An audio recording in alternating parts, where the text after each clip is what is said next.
Welcome to another free on-page SEO secrets. My name is Josh Bashinsky, and happy January, everyone. I hope you have had a happy January, and we're moving into February.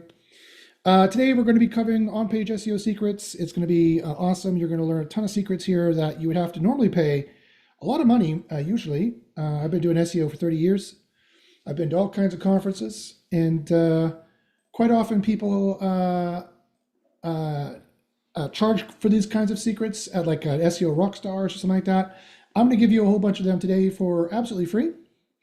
And I'm going to show you how to implement them as well. So let's get to it. As I was mentioning to the folks on Zoom here, if you have any SEO questions, please by all means ask. I'm happy to answer any questions that I have time to answer. And if I can't answer it here, I can definitely get you the answer and give you the information you need. There is no SEO question I cannot answer. At least I think so. I've been doing this a long time, like I said, 30 years in general, and I've been doing my mastermind group, SEO University, for a good 12 years, 11 years, something like that. And we've reverse engineered a lot, we've scientifically tested a lot, and we're in possession of at least 3 top-level leaks of the Google algorithms. So we do know quite a bit. So we're happy to help out. I'm happy to help you out. So let's get started, folks. First thing I should do is just make sure I'm broadcasting to the tube views here. I am. So for those folks watching on YouTube, please feel free to like and subscribe and share it with other folks. All right. So today, this is what we're going to be talking about mostly. I'll be using SEO Copilot to show you how to implement the secrets that I'm going to be showing you today. Okay, so I got 2 questions here.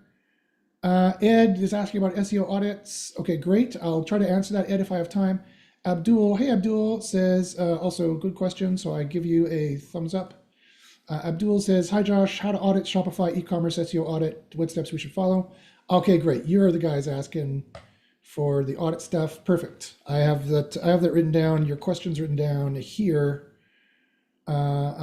And I have a bunch of other questions here from this person here, which I will definitely answer all these questions and more for you today. I'll be answering about 40 questions for you today in total. Let's admit Rick into the room. Great. Okay, so let's get started. So I'm going to go over the entirety of the on-page process for you and how it works in 2025. Again, unveiling a lot of secrets as I go. There is a free gift for those folks who stay to the end, so make sure you watch, stay to the end. I've got a free gift for you at the end. I've got a couple of free gifts today, actually. So make sure you stay to the end, and if I get to the end and I forget, someone remind me. Josh, you said there'd be gifts, Josh? I want the gifts. Give me a gift. Give me the bonus, give me the freebie, and I will gladly do so. So, like I said, I've been doing SEO for 30 years, and I don't know what happened to SEO. I don't know why this stopped being part of OnPage, but I break OnPage down into 3 main steps. 1, you need to find the searches that you should be trying to rank for to begin with, and the opposite of saying that is you should be looking to avoid the niches you shouldn't be trying to rank for, and that some people call finding low-hanging fruit, or some people call it niche research. It has more.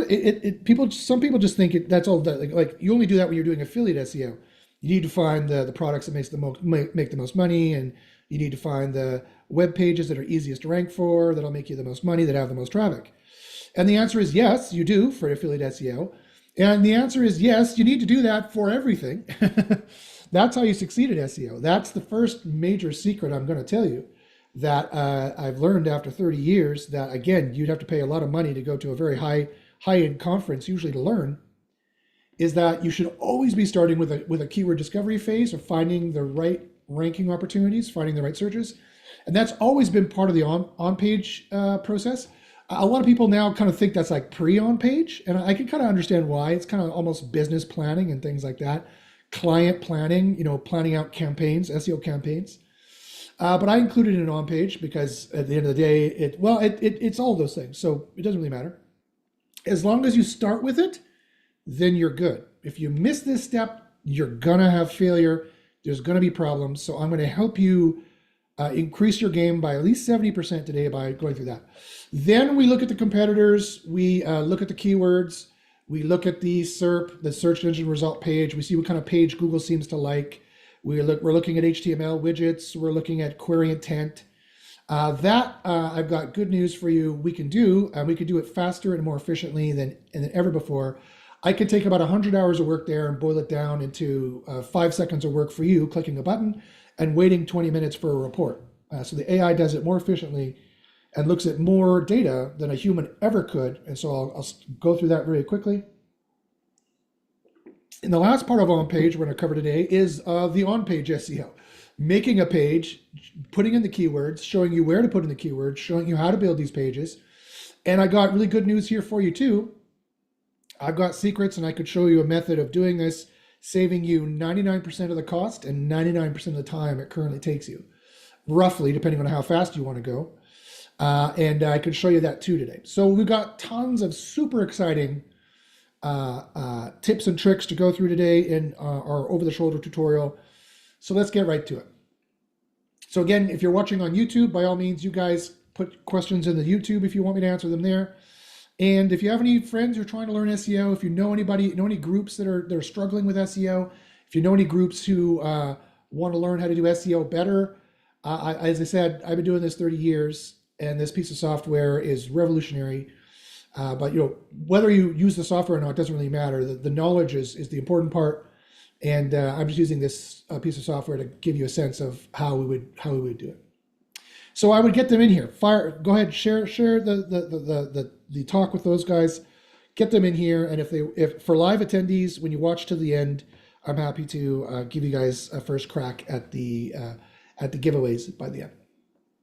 Okay, so here's the first step. So OnPage, it comes down to 3 different things: finding the ranking opportunities, finding the boosting keywords and where to put them, and then doing that, building out a page. In fact, building out multiple pages, building out enough pages that you have the same site weight, that's W-E-I-G-H-T, the same site weight, or the same site trust. Some people call it trust, and there's a trust factor there as well. Bigger sites rank better. I mean, that is another major tip that some people know about, but maybe not everybody. Not bigger pages rank better, bigger sites rank better. More sites with more pages rank better. And so this process I'm going to show you today about finding the niches you might want to be in because they have money behind them, and then drilling down and finding the exact keywords you might want to try ranking for or their close variants, and then doing a keyword spy report, spying on the keywords you need, spying on the Google AI, spying on your competitors, and then doing all that super fast in order to build out projects and build out pages of entire sites. I'm going to show you today. So let's start with the keyword discovery. So like I said, I've been doing this for 30 years, and there's all kinds of reasons why you would want to start with a keyword discovery. I've done YouTube videos on this for decades. My YouTube videos of doing this manually have 50,000 to 150,000 views. And I took that manual process and I boiled it down into an AI that does it for you in a way that is so much faster. I mean, to say it's faster is ridiculous. It's the difference between taking 10 hours per niche down to like a minute, that you have to wait more or less. And starts giving you the executive level functions. It does all the grunt work. It does all the blue collar work, so you can do white collar kind of management of this at a higher level and run your business better, because all of the grunt work of doing SEO is done by the AI. So you can be a better manager and a better director of your SEO project, whether it's in-house or outhouse. That's funny. I never thought of that. In-house SEO or outhouse SEO, whether it's in-house SEO or you're doing consultant SEO, you're doing affiliate SEO, you're doing rank and rent SEO, you're doing digital real estate SEO, you're doing consultant SEO, you run a digital agency. I've done all of these kinds of SEO, and this tool and the stuff I'm talking about today applies to every single kind of SEO that like that. From the most local keywords to the most global keywords, from the most porniest porn casino, dirty, nasty, herbal Viagra, escort site websites. I've worked on, done SEO for, tons of SEO for, all the way to churches. I've SEO'd churches. I've SEO'd not-for-profit organizations.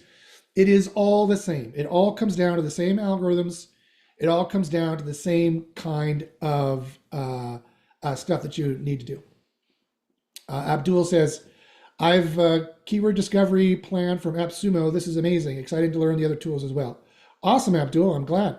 Yeah, you can get a limited offer of keyword discovery, just this keyword discovery from AppSumo, but the full OnPage tool gives you everything else. And if you're only using keyword discovery, you're leaving money on the table. There are such good tools to help you that plug in automatically with what you've already done and just take your process further and supercharges it and works with any kind of SEO. I'm glad you're here to discover that, Abdul, because you're going to be amazed. Your game is about to improve by about 150%. Sebastian, who's doing very well, who's also in my group, says, we are Outhouse SEO because we are the shit. That's good. I like that. I will give you a laughing, crying emoji. That's awesome. Thanks, guys. Thanks for listening. Thanks for watching. Thanks for interacting. It helps me teach better, engage where you guys are with the information. Okay. So the short question, Josh, how does it work? Well, really easy. If you have general ideas of like, well, many business services I want to be in, crypto I want to be in, home services I want to be in, you could start here with as vague a keyword as you want. Like you just have a general idea. I don't know. I heard about water softeners. Do they make any money? You put how hard is it to rank for water softeners? On average, the top 80 keywords are on average 7% easier than SEO in general, than all of SEO on average. It is 7% harder. That is to say, actually, sorry, not easier, harder. So it's still average. It's average difficulty. My average rating is from plus 15% to minus 15%, just to give a very broad kind of spectrum there. It's more or less average.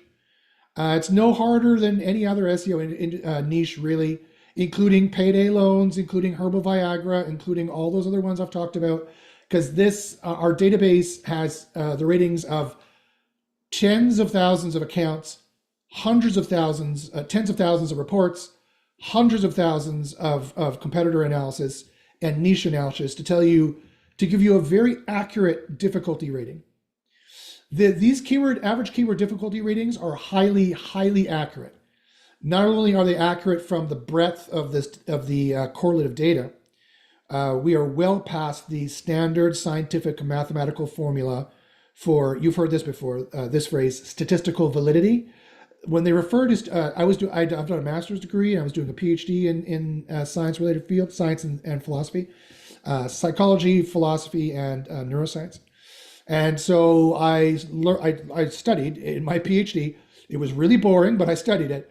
The mathematical formula for statistical validity, it usually happens around 10 to 100,000 to a million data points, plot points in a particular statistical study. And we're well beyond that threshold. I've done the math, I've run the formula, we are well beyond that threshold. So when my tool says this is a tough niche, it's 20% harder on average than SEO is in general, you could take that to the bank. Although it's pretty interesting. Look how much money in general you can make. Look at the average keyword revenue ballpark, which is the average estimated revenue of the top 10 keyword in your data set. You can make a lot of money here, but it's not that difficult, which makes sense. Crypto is very new.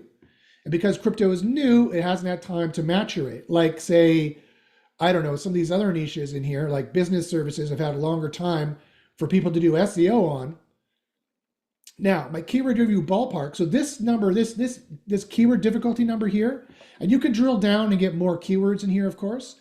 And when you learn the keyword difficulties, which I really recommend you should, because this is how the tool was intended to be used. I know a lot of people, and again, God bless you. I'm not dissing anyone, or I'm not in any way denigrating anybody when I say this. That a lot of folks who are on the lower tier of subscription want to save their credits, which that problem, you're not going to have that problem in the future, guys. I'm getting rid of credits. I'm going to make the credits I'm going to max the credits out to like 10,000. And then what we'll do is we just got to save our database size. So I'm just going to change the length of time that the data stays in the database The lower tier, the shorter time it stays in here, but you can always just export it CSV, and you can always just save it, save the CSV, and save all your data here if you want to do it like that. So it's going to be very, very forgiving. The system's going to be very, very forgiving, and we're going to have tons of credits. So you're going to want to run the difficulty reports, because the difficulty reports are really if you got this data, you have 50% of what you need to make to succeed at SEO. If you get the keyword difficulties, you've gotten the next 50% you need. You have 100% of what you need to succeed at SEO, which is why I recommend it. Okay. So anyway, you can click this and drill down to see the specific keywords, which these could be larger niches in and of themselves. You could be like, bookkeeping services. Interesting. Okay, wow, look, it's up 3,000% in the last 6 months. People bid $8, 300.36 million searches per month. There's a good chance to make revenue there.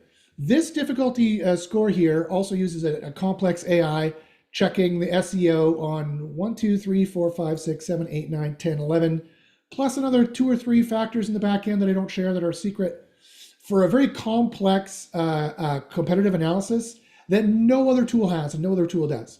When I say this is the overall difficulty is plus 22%, that you can take that to the bank. This is accurate up to a percentage point.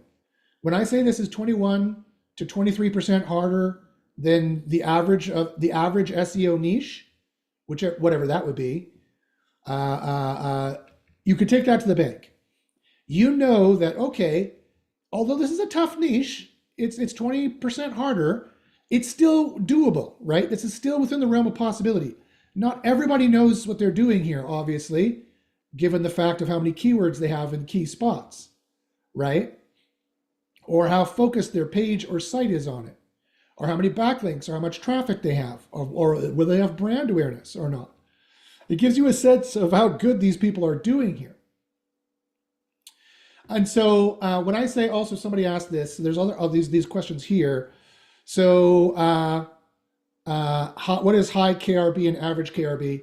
High KRB is the top amount you can make in this particular niche. That's the top keyword in this niche. Average is the average of the top 10 on average, how much you will make. The hard score explanation. So you don't have to worry about the hard score. So what they're asking about here is, so let's go back to bookkeeping here. This is the relative score. The relative score is what you want to worry about. The hard score is just a rough number we use internally. So don't worry about that. They also ask about the estimated ranking on page. That's my estimate on all things being equal. This is about where you can expect to be indexed. Page 6 at the worst, right? If you get everything in the green in our system, you'll be at page 6 doing your on page at the absolute worst. At the absolute worst, you should be at page 6. If you're not at page 6 and you've done everything in our system and everything's in the green, that means there's something wrong with your site. That's a diagnostic point to help you go, okay, Josh knows that on average, you should show up on page 6 for this. I didn't. Okay, what does that mean?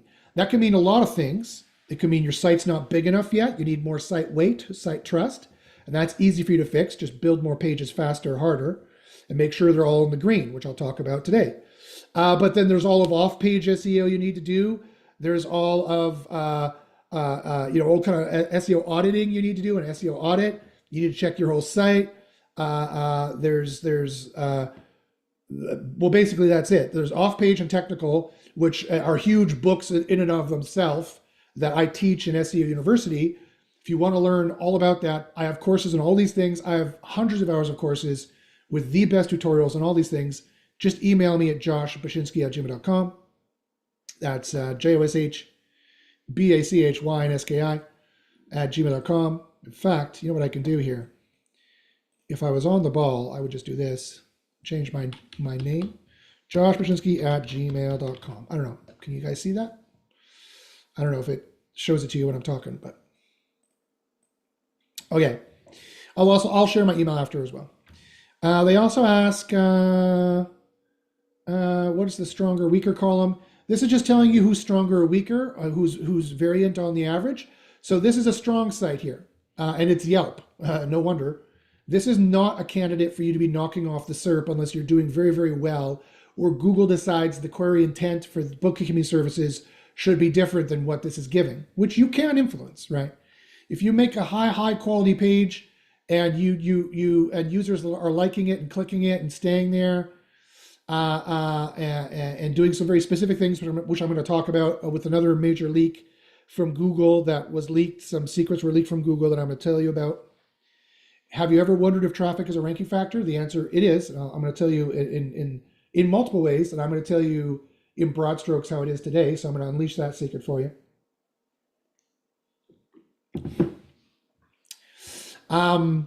If your page is good enough, you might be able to convince Google that Yelp is not the best answer here. That's not the same as beating Yelp. That is from a traditional SEO standpoint, like traditional SEO signals. But at the end of the day, it effectively can beat Yelp. And then the green ones here are the ones that my AI says, hey, these guys are weak. Like this guy here, you could knock this guy off. Denver Bookkeeping, you could knock him off. Bookkeeping Solutions 5280. These are the kind of guys you could knock off here, quite possibly, they're saying. My AI is saying. So this is where you go in here and you go, okay, if you're building, it depends on how fast you want to build, right? So when it comes to site development and developing all your content, there's three different ways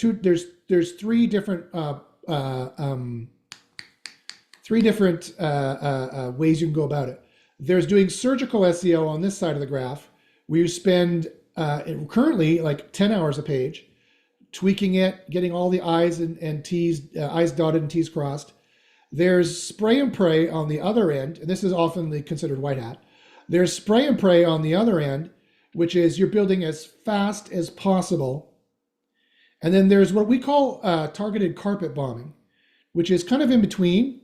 We spend about 20 minutes per page, especially when we need to build up our site weight.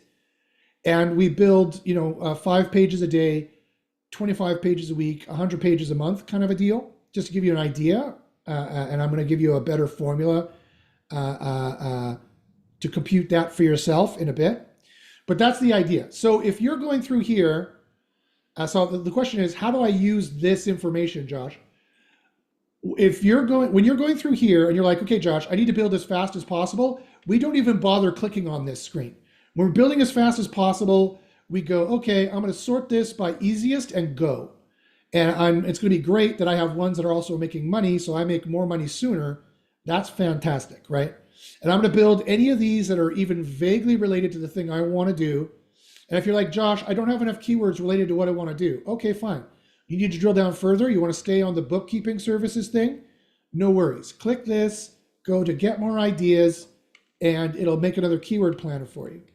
And then when you come back out here, you'll see bookkeeping is here. So my AI is doing a chain of thought ideation to increase the particular keywords we have. Now we have ones that are all drilled down onto bookkeeping. Now we can sort this by easiest after we have the difficulties, and we can start to get a sense of, okay, which ones make the most money and which ones are easier to rank for.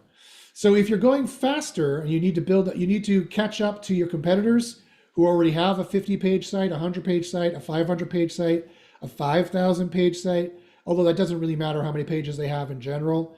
It's much more important how many pages do they have on that specific topic, which we'll talk about a bit later.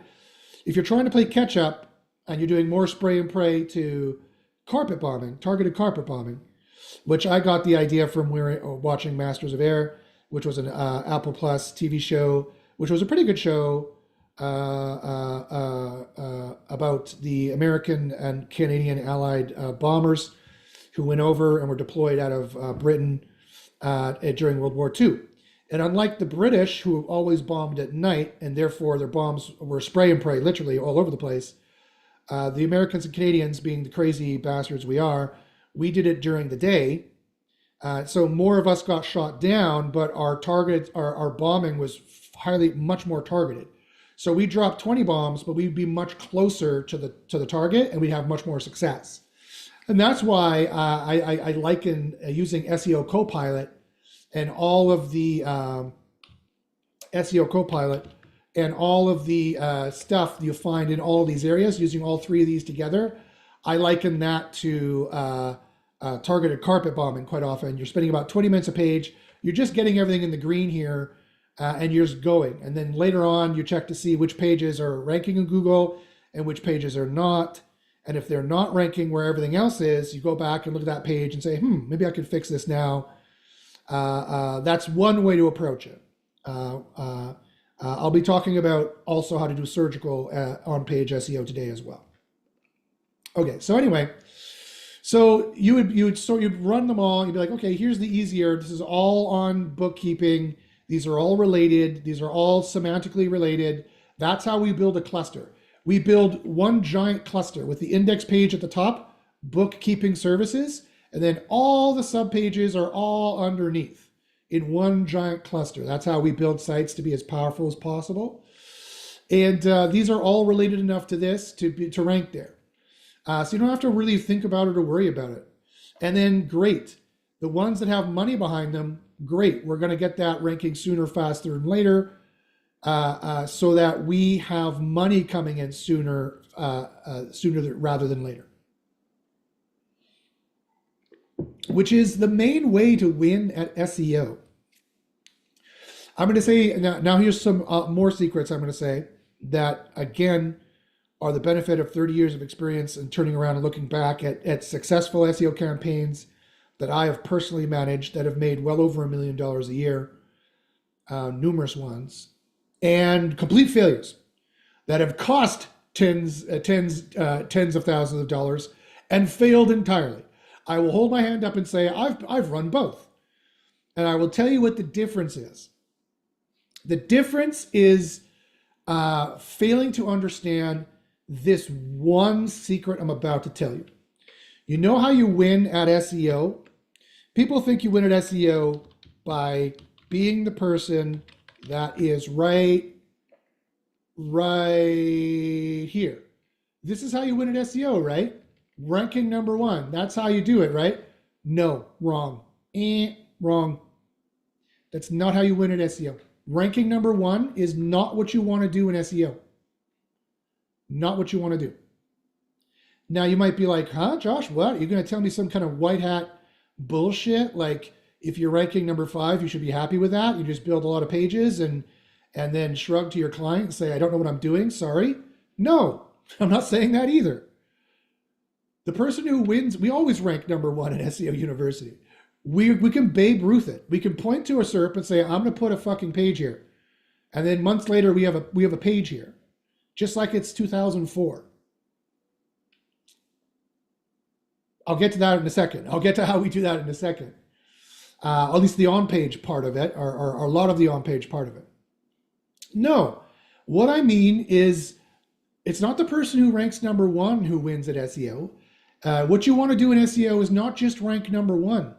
You want to rank at number 1 sooner, faster, cheaper, with less risk, in a way that is repeatable, that will not get you penalized in 6 months from doing tactics from 15 years ago that Google already knows about, that they already have security and safety against, and that everyone else is doing, so Google knows how to easily catch you. That is how you win at SEO. And this, if you forget anything else, I promised one key piece of a secret that would change your SEO game completely in my email. This is it. If you forget everything else that I tell you today, remember this: final return on investment is the most important SEO metric. This right here. What keyword should you build on that has the best return for your spend? SEO is a race. It's like Mad Max and you're all racing in these souped up crazy cars. And the car that wins this race is the one that runs on less gas, is more efficient, goes faster, and chooses an easier road to get to the end. That is the car that wins this race. Even if your competitors started this race 25 years ago, Somebody tried to rank for this by 2000. Someone was trying to rank for this. They might still be here for all I know. It could be these guys right here. They might still be there. Probably not. NerdWallet is a major competitor in this space. Anyone who's worked in finance knows this site immediately. They're like, oh yeah, there's NerdWallet. I've gone up against these guys a dozen times and beaten them a dozen times. How? By understanding this one principle for final return on investment. You need to rank number one, but you need to do so in 1 month, spending $0 or as little as possible with zero risk from doing zero risky off-page, usually buying links or some kind of bullshit stacking crap or all this other complete and utter horseshit that everybody else talks about. Oh, by the way, I wear my heart on my sleeve. I tell it like it is. I'm not being arrogant. I have no intention of hurting anyone's feelings, and I'm not calling out anyone specifically. But I have no time. I have zero patience. I've been doing this 30 years. I have zero patience for SEO lies and SEO myth and bullshit.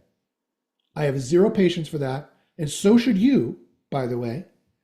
And that's how I conduct myself. Everything I'm telling you here is based on fact. 1, 2, I'm also mildly autistic, so I'll just say things, so I apologize. So people have said, I don't like Josh, he's arrogant. I don't like what he's saying. Guys, I apologize. I don't mean to sound arrogant. I don't mean to be arrogant, but prepare yourself. I'm going to give you a dose of healthy realism. I'm going to give you a dose of healthy truth. I'm the exact opposite from everyone else you've been hearing in SEO. So just prepare yourselves. I'm just going to drop truth bombs on you like pillar pages or horseshit. You'll be like, what? I'm going to say things like that, and then I'll back it up if you want. But don't get offended. I will teach you the right way to do it. You're here. You're in the right place. You're listening to me. You're in the right place. I can help you and get you there. Ed says, love it, Josh. Awesome. I love you too, brother. I give you a heart emoji. Yeah. So, I mean, again, I don't mean to be arrogant, but I wear my heart on my sleeve. I call it like it is. And I have been doing this 30 years. So I have zero patience. I have zero patience. I'm turning 50 years old next week. I have less than zero patience. I have negative 20 patience points for all the SEO horseshit I've had to endure. And I hope you feel the same way, because now you're in the right place. Now you're prepared for the truth bombs I'm about to drop. I hope you're in the right place. And if you're not, come back later. Try out their rumor mill. Try out their bullshit for another year. See the failure or the lack of success you get from it. I'll still be here. Come back. I will help you. And quite frankly, I mean, like, we do clustering, pillar places. Yeah, we do all that. We do all the same thing. Skyscraper pages, linking. Yeah, we do it all, but you got to do it the way that science proves it's going to help you and not get you nabbed. So really, it's all the same thing. Like, it's but we have different ways of thinking of it. Okay. Anyway, so the final return on investment is the most important thing for you to remember. You need to build on what's going to make you the most money and the easiest to rank for sooner, faster, better. But here's the catch. That's what you need to do to succeed in any general SEO campaign. Instead of taking 12 months to rank for this, instead of trying to rank for this, because it's tougher, and taking 12 months to rank for this and paying $2,000 in links per month, so you're now 24,000 in the hole before you start seeing any of this money come into you. You need to build, in general, statistically speaking, you need to sort by final return on investment and try building from up here first, because that's what's going to make you the most money soonest, faster, better, sexier, easier, less risk. So I hope that general, just philosophical point, that statistical business point, makes sense to you. People lump SEO into marketing, and yeah, you can lump it into marketing, but I don't really think of it as a marketing play. SEO, you should think of it as here's another huge secret. SEO, you should think of it as a business process play. It's boring old business process efficiency is what it is. And I've taught that at the university level. I taught it at Fanshawe College in London, Ontario, in between my master's and my PhD, when I was waiting to get my scholarship to get funded for my PhD, which I did. All my academic career has been fully funded by scholarships I've won. Um, which is that's another system to hack. That's another system I hacked. I SEO'd. But anyway, that was a kind of a fun system. But anyway, this is funner. SEO is way more fun because you can do way more, and you can sit at home on your ass in your pajamas, which is a much better way of doing it. Anyway, no, damn. Now my brain went into, oh yeah, remember the things that stop it, brain. Autism, stop it. So that's what you need to do from a philosophical perspective is, in general, you always need to be building more efficiently. Okay, got it, Josh. Makes sense. Of course. Duh. Business 101. Got it. I need to rank on the keywords that are easier, faster, so that I can get more rankings for my client, for myself. And if they happen to make money, great. Because I need to make more money sooner, faster, easier, cheaper with less risk. There's one, that's from the business perspective and side. There's one caveat to that Google puts a little fly in that ointment. And it's that, however, Google will only try pages out that are ready to be tried. What does that mean? Okay, here is the other hugest, biggest suggestion I'm going to make for you today. And I closed my Discord after reopen it up here. This is SEO University. This is our Discord. This is all the things we talk about. You can see we have information on every kind of SEO that exists. You can see people who are killing it in here, who are getting successes like crazy, wins, positive wins month after month. It's this graph that I want to show you here, is that this is how your graph needs to look at when you're building up a new site, or when you're building up a site, I'll make it bigger for you. When you're building up a new site, it needs to look like this. Or when you're building up a site that needs to regain Google's trust. And you're like, Josh, what does that mean? I'll tell you exactly what that means. Here's another major leak that we got from Google. This was actually leaked from Google's site quality score, and not just the patent. I mean, not the public patent. This was leaked privately, and it comes down to this. It is actually, I'll view this here. It is these two properties that are actual Google properties: click age probability and site quality. Google will only try you out. Do you ever noticed your search console looking like this, where it's dots, or there's certain ones that have dashes? Has anyone ever seen this before? Give me a yes if you've seen this before in your search console, where you see stuff like this, and then there's a break, and then you see more stuff like this. It's not a consistent line like this. There's dots and there's dots and dashes in your search console. Have anybody seen that before? That means that Google does not have enough trust in your site yet. That means they're not trying you all the time. And you need to build trust with them. And you need to build trust with them in the proper way. And how do you do that? If it looks like this, then what you need to do, if it looks like this, that means your click age probability is not good enough yet. And the click age probability is a score that they put on every single page. So Google has 3 different ranking algorithms. They have Rank Brain, they have Spam Brain, and they have Snippet Brain. I call it the holy trinity of ranking. Rank Brain indexes and ranks pages higher. Spam Brain de-indexes, decrawls, and de-ranks pages. They index and crawl you less. And Snippet Brain chooses what snippet's going to go on the SERPs, right? That's the holy trinity of ranking.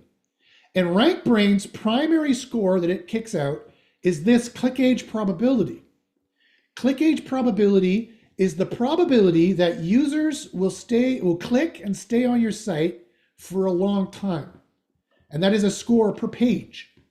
And you've ever noticed your rankings dancing like this from like 2 to 6 to 2 to 6?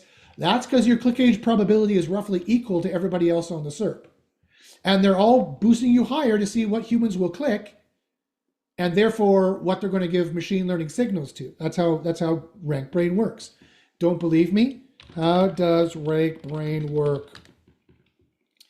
Rank Brain is a machine learning algorithm used by Google to understand the meaning behind search queries, allowing it to deliver more relevant search results through user interaction like click-through rates. That's how it works. This is the score they generate from it, right? So nobody else knows this. I've just given you a secret you would never hear anywhere else except from me.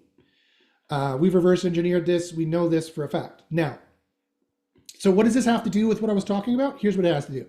Although it makes the most sense to just sort by final return on investment and just start building from the top, and if your Search Console already looks like this, where it's consistent and has been for 6 months to a year, and you're like, yeah, Josh, I've already got some #1 rankings. I've already got huge impressions, huge clicks. I'm already doing really well. Great. Sort by final return on investment. Click it like this and just start building from the top. If you think you have a powerful site and you're ready to take on a niche that's 90% harder than SEO is on average, go for it. Because that's where the money is anyway. That's where you'll have the most success faster, sooner.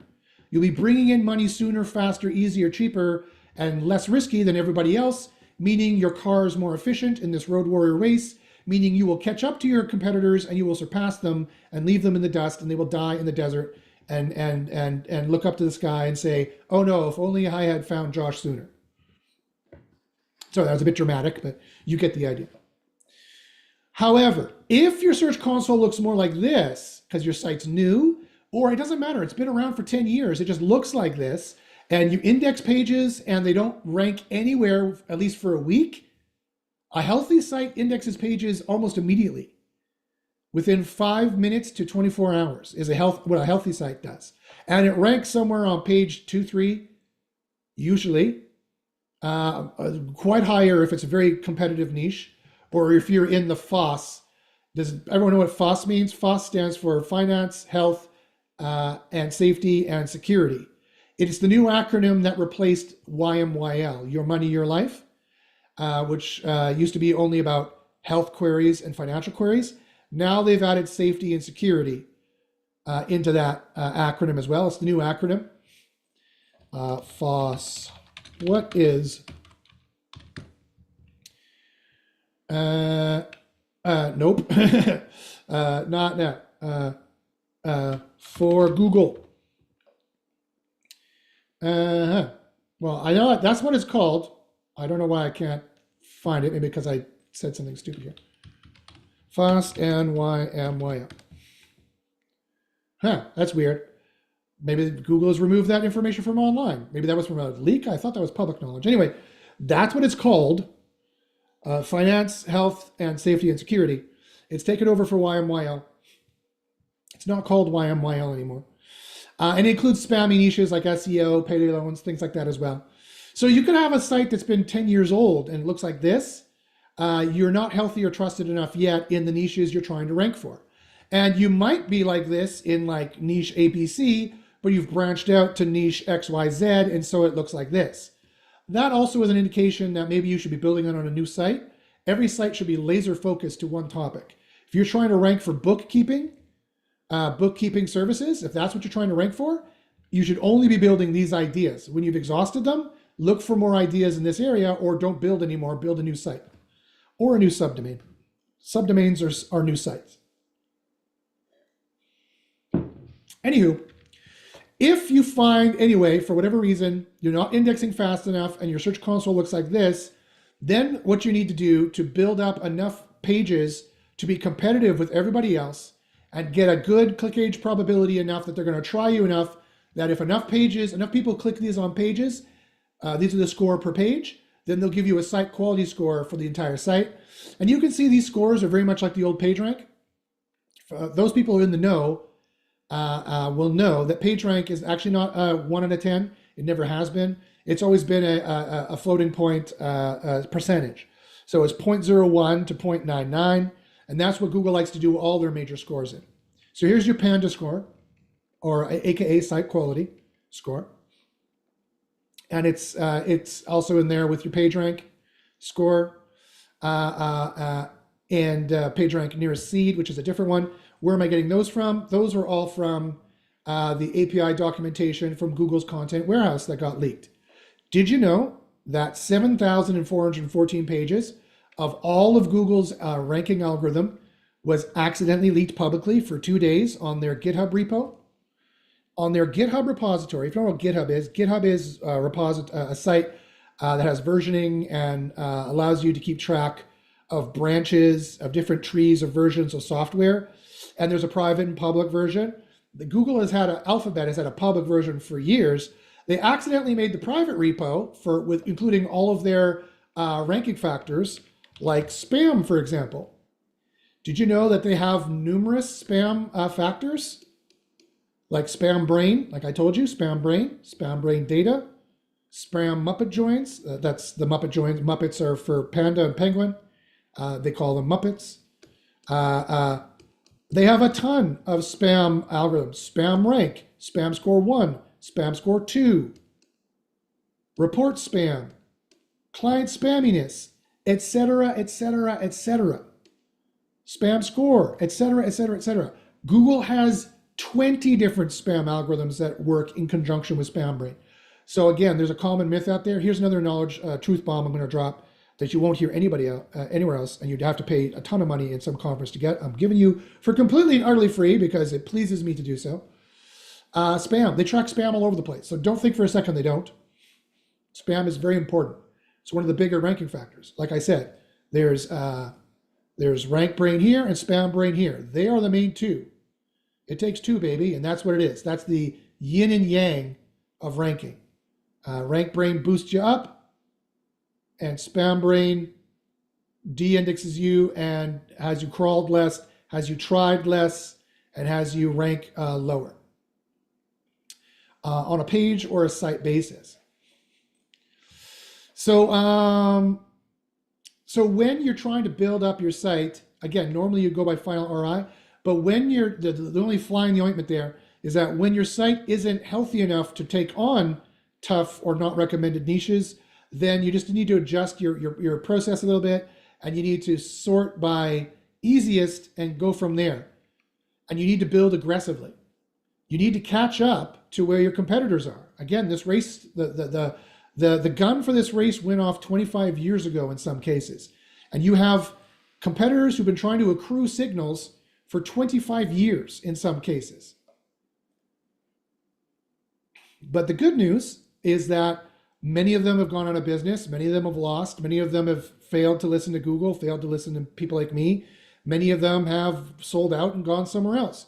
And many new keywords show up because people use the autocomplete, people use what the AI is searching, the query interpretation is searching, and people use these auto suggestions.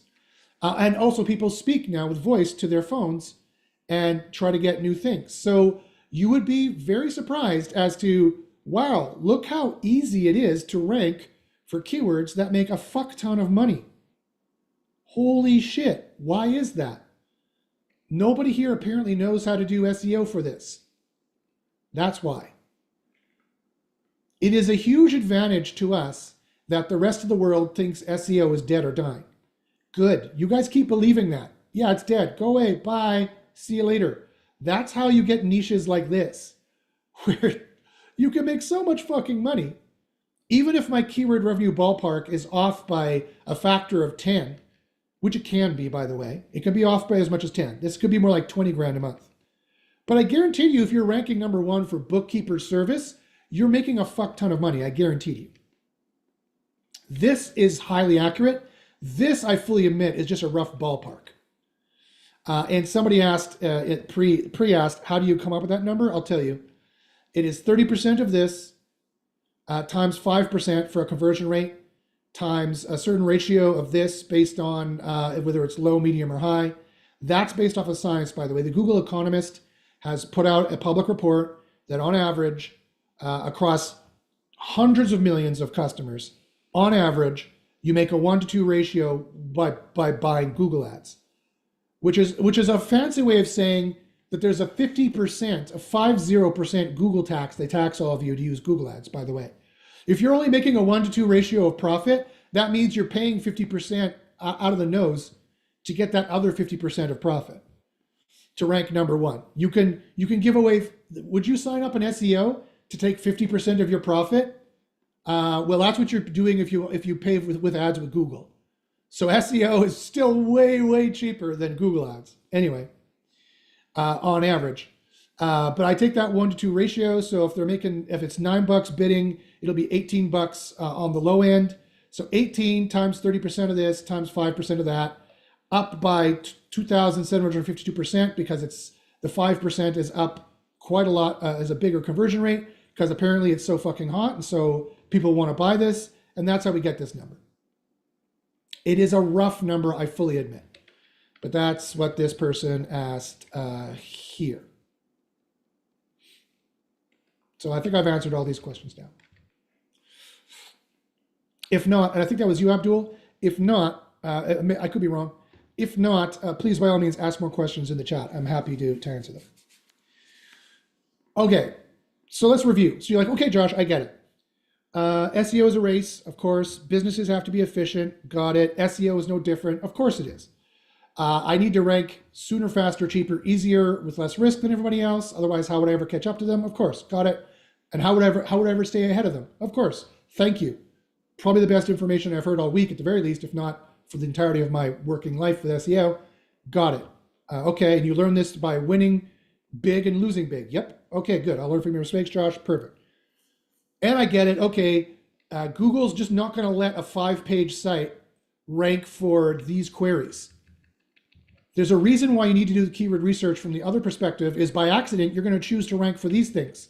And Google is not going to let you rank for these queries. It's just not if you're a 5-page site or if you're a new site or they don't trust you well enough. You just will never get tried for this. I don't care how many links you throw at it. That's not the point. It's not how it works anymore. It's not how it works. Right? It's not a fair system. There's another truth bomb. Sorry. Newsflash, life isn't fair. And neither is capitalism, and neither is Google, and neither is Google ranking. You need a competitive advantage. You need an unfair advantage compared to everybody else. You need to flip it on its head. And you have the unfair advantage, what they have right now. Google's not going to try you out for these queries that are this tough. And you would have made a mistake to choose these anyway, because look, these guys don't make anywhere near the amount of money this one does, or these ones do that are way easier. And this is what will accidentally happen when you just pick out of the air which keywords you want to rank for, or even worse, you let your boss, your CEO tell you, we need to rank for QuickBooks accounting software. No, we don't. No, we don't, boss. You're wrong. It's 140% harder than any other SEO niche. I will never get a 5-page news site to rank for this within 5 years. And look how little money it makes anyway.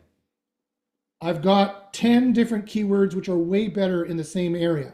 We should rank for these, is what you could say if you know how to deliver it to your boss in not a rude way like I did it. But I hope you get that idea. And you're like, okay, Josh, I get it. I need to build up. So I need to do slam dunks. I need to build on the easiest keywords that are the kind that are appropriate for a 5-page site to rank for, a brand new site to rank for. And I need to build this up slowly so I get this kind of growth curve that you're showing here. And that's exactly what I did here, by the way. It's exactly what I did with SEO Copilot. I need to get this growth curve here until they trust me. Gotcha. Okay. And I could do that and I need to do that by building up on the easiest ones. If I run out of keywords, I need to do more keyword difficulties. Just go down to the bottom of the list. Go down to the bottom of the list and run more of these. Gotcha. Okay, no problem. And you're going to give me the credits to do this soon, Josh. Yes, I am. Good. No problem. Because I realized our credit system was holding our users back. It's not how I would have made the system to begin with. I didn't make it to begin with. Someone else did. Doesn't really matter. Blah, blah, blah, blah, blah. I realize it's holding people back. And so I'm going to change it. I'm going to give everyone the credits they need to do proper SEO, to do good SEO. I'm just going to, this data cost me thousands of dollars. All this data you guys have here is costing me thousands and thousands of dollars. So I need to recoup those costs. So I'm going to just change the amount of data you're allowed to save for how long you can save in the system. But you can always export it as a CSV anyway for those people who are like me and are cheap. No worries. So am I. I have a ski on the end of my name. And we Polish Ukrainian folk, we are cheap, cheap bastards. let me tell you. The Scottish think they're cheap. They don't know cheapness. We Eastern Europeans, we are far cheaper than you Scottish. All right. Okay. So, all right, great, Josh. Great. I get it. But how many pages? Do I build one page a month? because content velocity is a de-ranking factor? And should I trickle it? Should I trickle the things? No, no, no. You need to catch up. Here's another truth bomb that I'm going to contradict a lot of the SEO world, and I do it out of love and trying to help you guys. But my answer is no, no. You need to, again, here's what you need to do. You need to go here and see, okay, we're building on, let's say we want to rank for accountant timekeeping software. Let's view the SERP, okay? And we're going to see, okay, who's ranking for this? Okay, these guys are ranking for this. All right, great. Let's look at these guys here. And let's see, all right, how many pages do these guys have indexed in Google? The number one page here, when doing a site colon, has, let's go to the end here, and we'll just count. We'll just count. Go to the end here. You can do it for completely free. Go to the end. Boom, boom, boom. 300 pages. We're going to max it out. No, we're not going to max it out. They have 310 pages indexed in Google, right? That are quality enough, that have a good enough click age probability and quality score per page and per site, that Google's that SpamBrain is allowing these to be indexed and ranked without being filtered. The way part of it is already filtered these other 310. Okay, so just as a general rule of thumb, that's how many pages you need. If you want to rank for accountant timekeeping software, then you're going to need about 300 pages to do it, because that's the kind of cluster this guy has built up internally, just as a rough idea is what you need. Now, some people said, Josh, I can just check this in Bing, or I can just fire up, I could take this over to my Chrome here, and I could fire up like SEO Quake, which is a nice free plugin, which I don't pay for. I use the free one. The only SEO tool I pay for is SEO Copilot. It is the only SEO tool I need. All the other tools, quite frankly, are, again, crap and not worth it by any stretch of the imagination. I can go by the amount that Bing thinks are indexed, but that's Bing, right? That's not what SpamBrain has looked through and said, hey, I only think about 310 of these pages are good. 300 pages are good. So that answers your question in a rough way. Josh, how many of these pages do I need to build up before I should be roughly comparable to my competition? Well, the number one has 300 pages, so you need around 300 pages. And how long should I take to build those, Josh? Should I take 3 years to build that? No. That is not efficient. They will outcompete you by then. You will run out of money by then. You can't take 3 years to compete with this asshole. You need to do it tomorrow. If you can, tomorrow you need to be ranking for this and more. It is a race. Don't forget, it's a race. That number one spot isn't just waiting there for you forever. It's a race in which there are 10 other people here already trying to race for this, and they will not be happy to see you join the race either. That's okay, we'll win. Especially in this niche. It's not like this is herbal Viagra, where I personally know they do hacking, illegal hacking, because you could make $2 million a month in herbal Viagra. Trust me, you can make over $1 million US a month of ranking for that. Some niches can make a fuck ton of money. So this is well within the realm of possibility, by the way. I've easily made this for clients in the past, if you're on the right niche. There's no reason why you can't find this and do this yourself. You just need to hunt and search. You just need to grind. And you need to grind smart. You need to do it smartly, the way I'm telling you, for a final return on investment. With this one caveat that if you don't have the right kind of site built up yet, you need to build it up. So on average, to compete for this, you're going to need around 300 pages. Is our SEO good enough, even in terms of the on-page that we give out here in SEO Copilot? Is our SEO good enough that you may not need to have 300 pages? Yes. Yeah, probably. If you're all in the green for everything and you're running the reports, our on-page alone is probably good enough to get you number one rankings on these kinds of easy keywords. or very close to it anyway. But in general, you're not going to be able to rank for these keywords that make this kind of money with a 5-page site. That's where some people go wrong. They're like, Josh, I built on an easy keyword and I didn't get any rankings. You're a liar. Okay, how big is your site? 5 pages. Okay, well, you didn't hear the part, apparently, where I said you need to build aggressively. You need to have at least around the same amount of pages as at least one of your competitors, if not all of them. I just checked the first one just to see what they got. And then I have a general idea. And does that mean you should stop after you build that big? No, you need to be bigger than them. You need to surpass them in this race. The good news is we have this tool here that can reduce your costs 99% and reduce your time around 99%. So you're doing this more efficiently than everybody else, so you can win. The other thing that people, here's another SEO lie. It's just a bold-faced lie that I'm happy to disabuse you of all, is this idea that there's a content velocity penalty. Wrong. There is no such thing as a content velocity penalty. I can tell you how and why they came to that incorrect conclusion. It is simply bad science.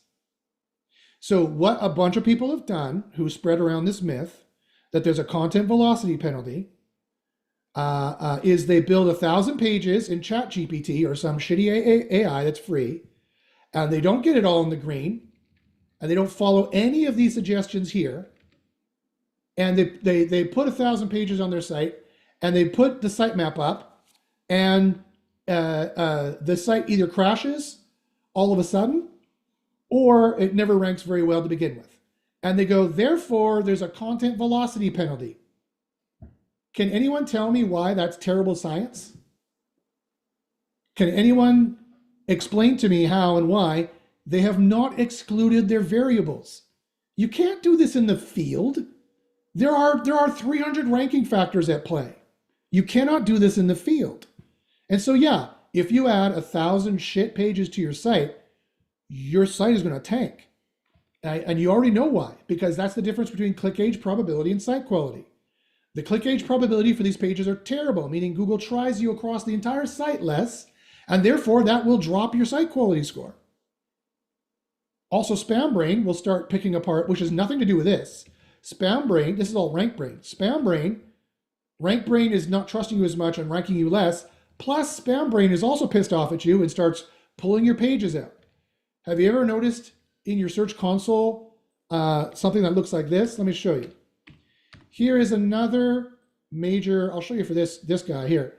Ever looked in pages and seen most of your pages are not indexed? This is a huge problem. If you only have 915 pages indexed and you have equal to that or double that are not indexed, especially if they're crawled and currently not indexed, that is a huge issue. This is Spam Brain saying these pages are not even good enough for me to come back and look at them again. How much do you think Google trusts you after that? Not a lot. Not a lot. So that's why when these guys, say there's a content velocity penalty, that's why they get it wrong, because they add 1,000 pages of shit.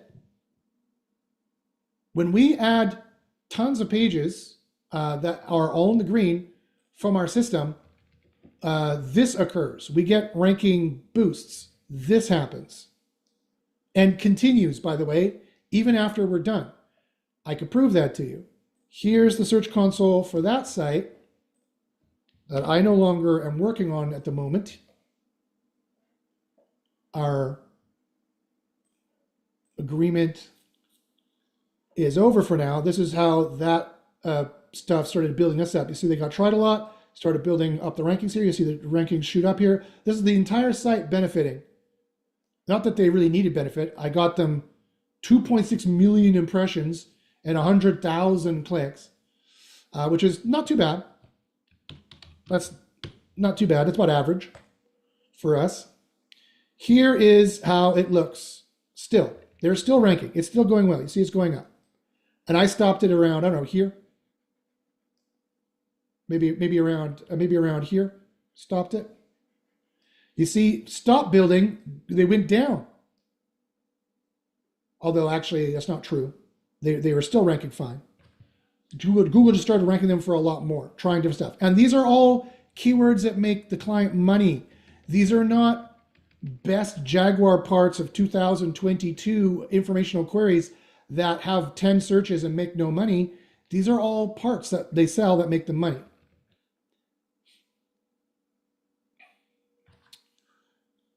So you need to build up in the right way. And it will stick if you do it the right way. And that's the good news, that if you're doing OnPage, by making sure you've done the right keyword difficulty stuff here, and now that that rest of that stuff is done, I can reshuffle it here. We've found even more you can build for here. And look at all the money that you have in the low end here for average. This is a great niche to go after, by the way, for right now. This is an affiliate niche, this is a rank and rent niche, this is a digital real estate niche. You could easily monetize this right here, easily. Look how popular it is.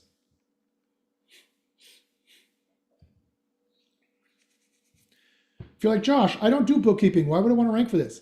Because you can rent the pages out to people who do. You just call them, say, hey, I've got 20 customers for you. I can't service them. I'm not an accountant. Do you want them? Yeah, great. Well, when that works out next month, we'll talk about renting it for $1,000 a month or $2,000 a month. And if everyone's like, no, I don't want to do that, then find an affiliate niche. I guarantee to you there are 20 affiliate niches for this. And if that seems scary, then go on to Flippa and just sell the site. Be like, look at this site can make on average, for bookkeeping services, this site makes on average $120,000 a month for the top 10 queries on average. Even if I divide that by 10 to be fair, and it's 12,000, then 30 times MRR, that's what, 300 grand selling it for? Sell the site for, I don't know, some amount around 300 grand or less, 100 grand. Boom, you build it up, 3 months, done, go, move on to the next one.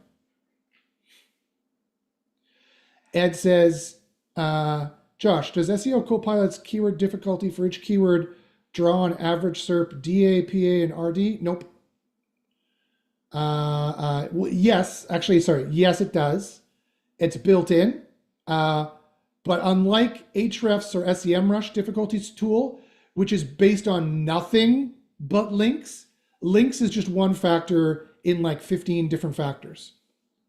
So like I said, it is a much more accurate, a much more sophisticated and accurate difficulty score, which is only possible because of my 30 years experience in SEO and only possible because of my 12 years deep experience in artificial intelligence.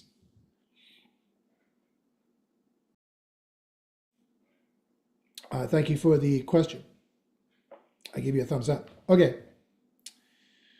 So that is really good information, super good information. Starting here with keyword difficulty is where 70% of all SEO problems get eliminated. This is where the vast majority of your successes will come from, is because you started here and you started correctly and you built everything on a solid foundation that is going to ramp you up to success. Okay, does anyone have any questions about that? Any questions about that before I move on? Let me check the tube views as well. Do you guys have any questions here that I can address before we move on here, guys? Hey, Marsan, how you doing? Here's my Polish brother. He says, any tips on how to cross-link all published articles on a single site? Yes, my tips are don't. Here's a test that we did that I'm happy to share with my subscribers to give you a little sneak peek of some of the secrets you'll learn when you join SEO University. All those in situ links in the middle of a blog, like here's a blog page, and here's the top, and here's your paragraphs, and you stick a link here in the paragraph, that normally demotes this page, it demotes the page you're pointing to. So don't. So your question, how do I cross-link them? The answer is don't. That's how you do it. Don't. Now, where is the most link juice passed per page? On this page, where is the most link juice passed? Join SEO University. I'd be very, very happy to teach you that. It is a major, major ranking factor. When people put links in the wrong spot per page, they basically shoot themselves in the foot. Internal linking is a way bigger ranking factor than external linking, way bigger. So join us at university, and I'd be very, very happy to help you with that. Okay, you guys have any questions here in the Zoomers? Let me know. Ed says, right, okay, cool. I will give you a sunglasses. Again, thanks for listening. Thanks for interacting. Thanks for asking me questions. It helps me teach better. All right. So that is the first part. Again, it is crucially important to start with that. If you ignore everything else I say, remember that part and be doing that part. However, that's not all of SEO. That's how you get a jump on the race and you know what the target is and you know how to outcompete them. Now you need to outcompete them. Like, you've got the proper plan. You got the winning plan that you know will win. Now you need to execute on the plan. You need to spy on their keywords faster, easier, better than they do, with saving 99% of time, but see 300, 400, 5% more than they ever see. And then you need to build those pages out. You actually need a 300-page site that is all in the green. That could compete, in this particular case, in the bookkeeping services case, with that one competitor we looked at that had around 300 pages indexed in general on bookkeeping services like queries. So that would lead us naturally, okay, we start, the arrow points to step 2, so I guess we're moving to step 2. And generally the answer would be, yeah, we've moved to step 2. And so once you find here the ranking opportunities you want to rank for, like you're like, okay, bookkeeper services is average. Let's build that one out. Let's click here, say find the boosting keywords. Put in the location you want to rank for. So let's say I want to rank for United States. I'll put in United States and say continue. Then it'll launch a keyword spy for you automatically, and that'll be listed in reports. Or you can go to keyword spy and you can put in the keywords you want to rank for here, put in the location you want to rank for, and say go. So you might be like, okay, Josh, so now we're going to go to the report screen and talk about all these reports and spend hours and hours here. The answer is no. I've got really good news for you. My AI does all this work and it does it better than any human ever could. Are you ready to sing hallelujah? You know the hell of SEO, of looking at your competitors and being like, okay, God, I want to rank for bookkeeping services. Oh, Jesus. Okay, now I need to spend hours and hours looking at these guys. How do they do it? How many keywords do they have? How many times do they say book in here? And you're counting this up, you're counting up the amount, and you're spending 20 hours per SERP doing this per keyword. You don't have to do any of that anymore. You don't have to do any of that anymore. My AI does that faster, cheaper, and better than any human being ever could in their life.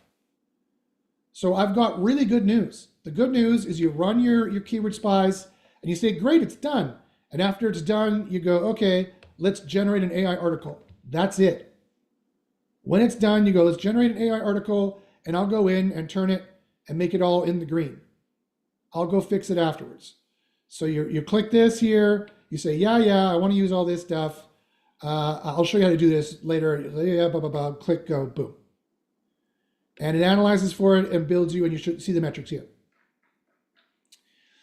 So that's really good news. And that's how you really catch up on your competitors, is that they're still doing SEO like it's 2007, both in terms of the tactics they're following, the bad advice they're following from 15 years ago, that Google knows all about, and SpamBrain is just waiting to catch them when they fall off that very precipitous ledge they put themselves on. Not if, when they fall off it. And you're ready to be like, sail right by them and be like, sorry. You fell into the quicksand. Too bad for you. Now I'm making all the money on bookkeeping services.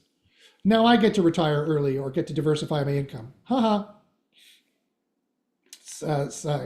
Cavity emptor. Such as c'est la vie, such as life. And many other words in other languages. But however, so basically, when it comes down to how this works, you do a lot of work here, you run the reports, and then if you're doing carpet bombing, if you're trying to catch up anyway, You move right to the articles when they're done, and you just get them in the green. And that's why I'll spend the rest of the day showing you how to do the ins and outs of this. However, that being said, I want to answer this question here first, possibly. Abdul says, what's the difference between keyword discovery monthly on-page tool and keyword discovery? Nothing. There's no difference between those things, Abdul. The only difference is that you're going to want the full tool is what you're going to want. The full on-page tool. Because again, this is going to give you the best plan, the winning plan. And you need a winning plan. But then you need to execute on the plan. And no other tool is going to allow you to execute on the plan better, cheaper, faster, or easier than the one built in with keyword discovery, which is to find the boosted keywords, just let the AI do all this work, and then building out the pages. So I have a quick question for you guys. I have autism, so sometimes I have trouble understanding people. I noticed that a few people have left by this point, and I'm just going to be really, really upfront and ask you guys, why did they leave? Like, I know, is it because they can't go over my autism that I sound arrogant and I know these things and I'm saying these things? Or is it they just wanted to hear about this part and they said, oh, Josh said, if you forget everything else, just remember this, so I don't need to listen to anything else? Why do you think they left? I'm serious. I'm asking you guys right now because, you know, I'm trying to get more customers, trying to do a good job, but I don't get why these people just left. I'm honest to God. I don't get it. And again, I suspect this is a factor of my autism. But I mean, what I'm telling you here is what you need to hear and how SEO works. If those people want to do SEO, I'm sorry, but they kind of made a mistake leaving, unless they already know it. Ed says they somehow still feel overwhelmed or don't have the time. Sebastian says, I think because they wanted an easy quick fix and not have to do all the work. Those are great suggestions, Ed. I really appreciate that. And Sebastian, I'll give you a heart. And Sebastian, I give you a heart as well. I really appreciate that. I'm trying to do better. I'm not the greatest salesman, obviously. I'm not like the used car salesman, ding, like, hey, it's easy, you could do it. It is way easier than SEO actually is. I guess they're overwhelmed because they didn't realize how tough SEO was to begin with. And I've started with how tough SEO is, and now I'm showing you how you could do it easier. Probably too much truth dropped too fast.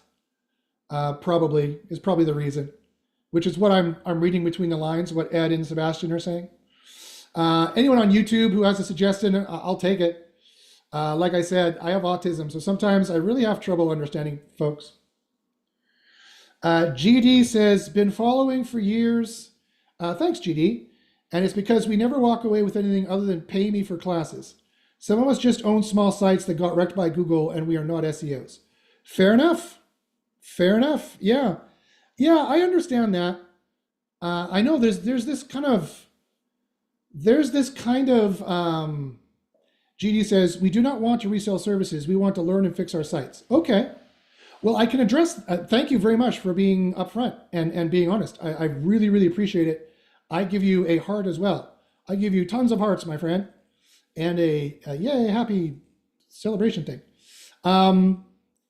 I can address your second concern right away. Viva Las Vegas Nirvana says, came for the SEO, stayed for the autism. Well, that's kind of like my wife, I guess. I didn't woo her with SEO. I wooed her with lines from movies I'd heard and tried to woo her with my love poetry. But she stayed for the autism too. Yeah. Anyway, GD, I can speak to your second concern, which I appreciate you. I appreciate everyone chipping in with that. I really do. Ed says they should have stayed just for your Seth Rogen sounding laugh. Oh, really? I sound like Seth Rogen? Really? Seth Rogen is the pot guy from Vancouver, right? That's just across the water, actually, from me. We're both Canadian and live in very similar areas of Canada. Maybe that's why we sound the same. I wonder if we have the same Canadian accent, too. He says a little. Interesting. And maybe it has to do with all the CBN I take. A little bit of CBD. Maybe that has something to do with it, too. Who knows? Anyway, JD, I'd be happy to address your second concern, where you're saying we don't want to be resold services. We want to learn to fix our sites. Gotcha. I fully hear you, loud and clear. And definitely all of the SEO I'm talking about here for sure is for your site. I definitely can tell you with 110% honesty, certainty, and truth that everything I'm saying here is definitely going to help you. Your second point about there's always seems to be an upsell. Yeah, I got you. I hear that. That's kind of the nature of the beast. Sadly, it's what I do. This is how I make my money, right? This is how I make my money. I run this company for the software that's driving me crazy and making my hair gray. And I run SEO University, where I do serious SEO testing at a scientific, professional, academic university level, which has borne a lot of results. Anyone like so it's I totally emotionally feel you in what you're saying. Um, and my response is, yeah, I get it. It seems like a grift.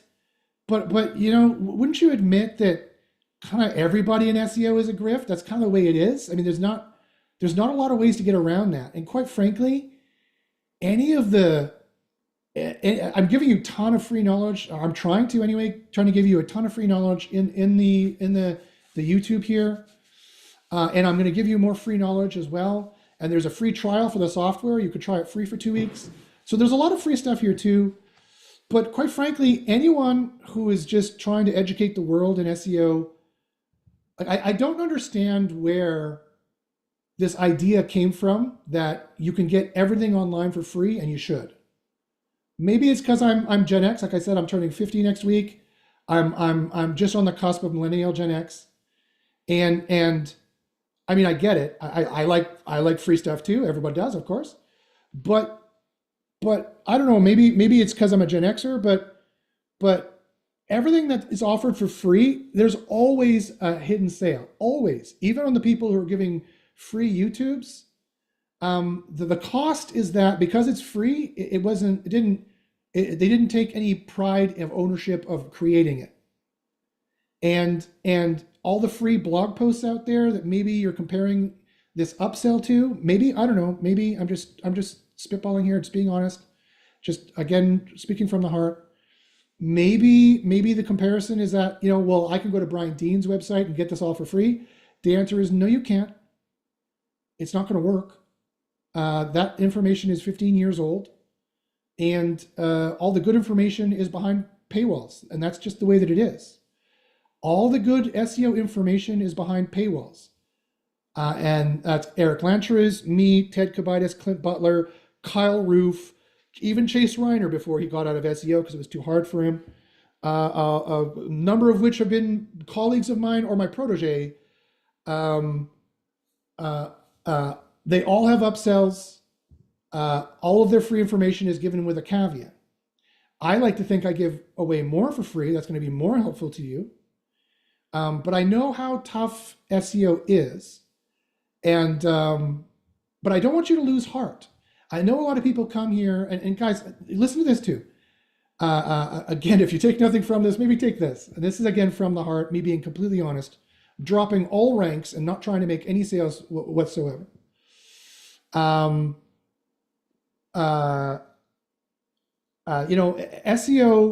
everyone thinks SEO is at like a 6 out of 10 difficulty. Maybe, or maybe they think it's a 4, like a 5 out of 10 difficulty from reading the Brian Dean, Neil Patel blogs. And then they come in here and they're kind of overwhelmed with my onslaught of autistic and this and this and that and blah, blah. And I get it. There's a delivery. I get it. And I'm trying to say a lot in a limited time. I'm trying to do this shorter than 3 hours. But there's just a lot to get through. So I have to kind of talk fast. So there's that as well, which some of you have brought up. But I feel like, and I've heard people say this, and maybe this is going on, people think, oh, damn, I thought that, and you tell me if this resonates, a lot of people were like, oh, I thought SEO was at a 4 out of 10 difficulty, and I was just going to learn that, and I was going to get my SEO for my private site working up great, and I just need that information. Where is it? And then you're like, oh, this information seems like it's for the SEO expert, and it seems like way harder than I need to do. My answer is no, it's for everybody. And that's how difficult SEO is for everybody. You need to go into that with open eyes, right? The last thing I'm going to do is lie to you. The last thing I'm going to do is lie to you and tell you it's all 4 to 10 difficulty when it's not. The good news is that it's only like a 6 or 7 out of 10 difficulty. And if you want your business to succeed, you're going to have to do it, because we already talked about the rate for buying Google ads, and that's like paying an SEO 50% of your profit every month. That's the ratio that Google is fully admitted in their 1 to 2 earning ratio. If you bid $9, you're making 18 on average. Okay, that's 50% of what you have to pay Google, 50% of what you're going to make. Like that's just like when you realize, that's a mind-blowing stat that Google has fully admitted publicly. And so the SEO I'm showing you how to do here is actually easier than maybe it seems at first with all my crazy talking. And so just stick with me, bear with me.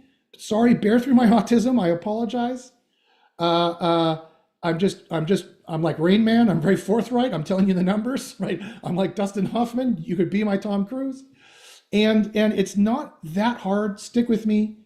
And maybe it's not quite what you thought, but I guarantee you all the information I'm saying here is for you. Sebastian says, having used SEO Copilot AI, it's 10 times better than Ubersuggest. Yeah, I agree. I give you a heart as well, Sebastian. And Sebastian is also a student in SEO University, and he's having a lot of success in a very, very tough niche. He's got a very good footing. He's started off very well. So I'm glad that. GD says, I get it. Maybe if your tool had a limited lower cost for someone who only owns 3 sites, but it seems geared for people who resell SEO and is priced for that. I think a lot of viewers are like me, though. I agree, GD, they are like you. Tons of people here definitely are exactly like you. They have a flower shop or a gun shop or a whatever it is, a small shop, and they just want to do mostly local SEO, not always, and they just want to know how to do SEO for their sites. It's exactly the knowledge you need here, and SEO Copilot is definitely the tool for you. And let me just quickly look here. Like here is I'm a little confused. Here's the pricing for SEO Copilot. It's $24 a month, and this is going to be increased tremendously. So the amount of pages you're going to be able to do is about to be increased tremendously. It's just that the length of the time that the data is going to stay in here will be reduced. So you'll just need to extract it, put it into a CSV, and do your pages quickly. And if you want to save the data longer, well, I'm sorry, that costs me thousands of dollars a month. I'm going to have to charge you a little bit more. But I don't think these prices are crazy. I don't think these prices are crazy. So I hope you agree that, yeah, okay, these prices aren't bad. Maybe you didn't see these lower prices. But this is going to be increased. So I take that on board. I appreciate that feedback very much. I appreciate all your feedback, guys. I appreciate that very much. I do these things every Friday, and I really get hurt. My heart gets hurt, and my feelings get a little hurt, if I'm being honest, when I see a bunch of people leave in the middle. Because I've been teaching for years, and never has anyone just walked out of my class. So it kind of hurts my feelings a little bit. And I'm kind of banging my head against the wall, thinking like, what am I saying wrong? Like, there's no better way for me to say this. The truth is the truth, and I'm not going to lie. I just can't. I don't have it in me to lie. So I really appreciate that, guys. I appreciate it. And also, if you guys need a discount on this, let me know. Email me. I can work discounts. Okay, guys. I am the CEO of the company. I can work discounts. I can work magic. If you need a little bit of help, I can definitely give you a little bit of help. Okay, so I appreciate that. I should continue and move on. I've seen the people watching on YouTube go from 9 to 3 to 9 to 3. That also hurt my heart a little bit, but fine. Maybe I'm not for this age. I was born in the wrong age. Maybe, I don't know. Or you know what? If that means that a bunch of people who left in the middle of this realized that SEO was way harder than they thought it was, and it's not for them, good, then I've helped them. Because instead of paying some charlatan for 6 months of crap, or maybe trying it and then failing and breaking their own heart, maybe I've saved them from that. Maybe that's one way I can console myself, maybe. Viva Las Vegas Nirvana says, can you expound on what the future keyword difficulty credit system will look like? Yeah, like I think I did that, but just as I said, I'm going to give you way more credits so you can do way more things in the system. You can run way more reports here, and build way more pages.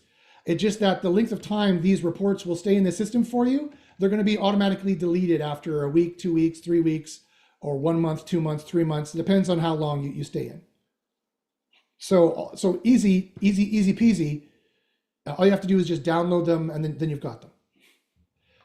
And if you're like, Josh, I can't work that fast, I'd be like, okay, well then get a higher tier. Sorry, it really does honestly cost me thousands of dollars in DigitalOcean to host all this data. It's expensive. It's very expensive. It's the most expensive thing about this tool. So I do have to charge a little bit more for it. But I'm going to give you the credits to run as many of these as possible to cast a wide net. So you can cast the widest net possible to find the niches and the keywords that are the easiest to rank for, that are going to make you the most money, which, as I said, is step number one of a winning plan and one of the most important things to start with. Ed says, I'm 52. Our attention span is a little longer than a few younger generations. Maybe. That's a thinker, yeah. That's entirely possible. Yeah. Maybe that's part of it. Yeah, a lot of Gen Zers maybe and millennials are like, they're the YouTube generation. Their attention span isn't this long. I've already been talking for an hour and 40 minutes, but okay. I mean, they can pause it and come back. I don't have to watch it all in one go, but okay. All right. Well, it is. Thank you very much for that. So let me finish this off. I really appreciate that feedback. Again, I thank you very much for listening, interacting. It helps me teach better. So, okay. So like I said, there's some really good news. I know it seems very complex and complicated, but really it's fairly simple when you distill it. Run the discoveries, run the keyword spies. You don't really need to worry about anything going on in here 90% of the time, and just move over to the article builder. However, there are two separate reports that we do that no one else does in the reports that I really want to tell you about and show you. Here's the bookkeeper service that I ran. And this is the RankBrain model we build for you. This is great because you don't really need to worry about it. It's this one that's made by BERT, which stands for Bidirectional Encoding Representation for Transformers. You're like, what is BERT? BERT is one of Google's ranking algorithms. It helps Google rank stuff. It's also a general transformer. And it helps generate something called what we call query intent. And so there's a myth in the SEO industry. Here's another free tip I'm going to give you that I could confirm for you that, again, you'd normally have to pay thousands of dollars at some kind of conference for, which is query intent is a ranking factor. The only wrinkle about that is that it's very specific how it works. You can join us at university and I would explain exactly how it works. I just want to point out that this topic is what you should be writing about. When people search for this, it's like they searched for this. And you need to make your page on this and not this. And when you click the article builder to do that, it automatically pulls that in. You can give it whatever other suggestions here you want or instructions on how to write, as long as you keep in this stuff here, which is very, very important. The next thing that I'm going to run right past very quickly is page type. So you know how there is a myth in the SEO industry that page type, oh, that one didn't run. That one's been broken for a bit here. 1 second, please. HTML widgets is broken. Please check. Has not worked for days. Oh, programmers. Oh, programmers. Let me go back to one that's working. It doesn't really matter. I mean, it does ultimately matter, but let me go back here to water softeners here. I'm pretty sure this one worked. This is from a long time ago. Yeah, here we go. So, you know, in page type, it's actually not our fault. It's ValueSerp is the problem. It's a third-party scraping tool we use. I don't know if you know recently, but there was a Google update recently, and all the scrapers are having trouble. We might have to build our own, which is no small feat. But anyway, page type is also a ranking factor. However, it's a little bit more complex than just what SEOs think of page type. Like SEOs have boiled down all of the infinity variations of web pages down to like 5 different pages. There's an e-commerce page, and there's giant scare quotes around all these. there's an e-commerce page, there's a review page, there's an information page, there's a pillar page. They have all these pages. None of those are actually how Google looks at it. Google is much more sophisticated, of course, and they look at what's called the document object model.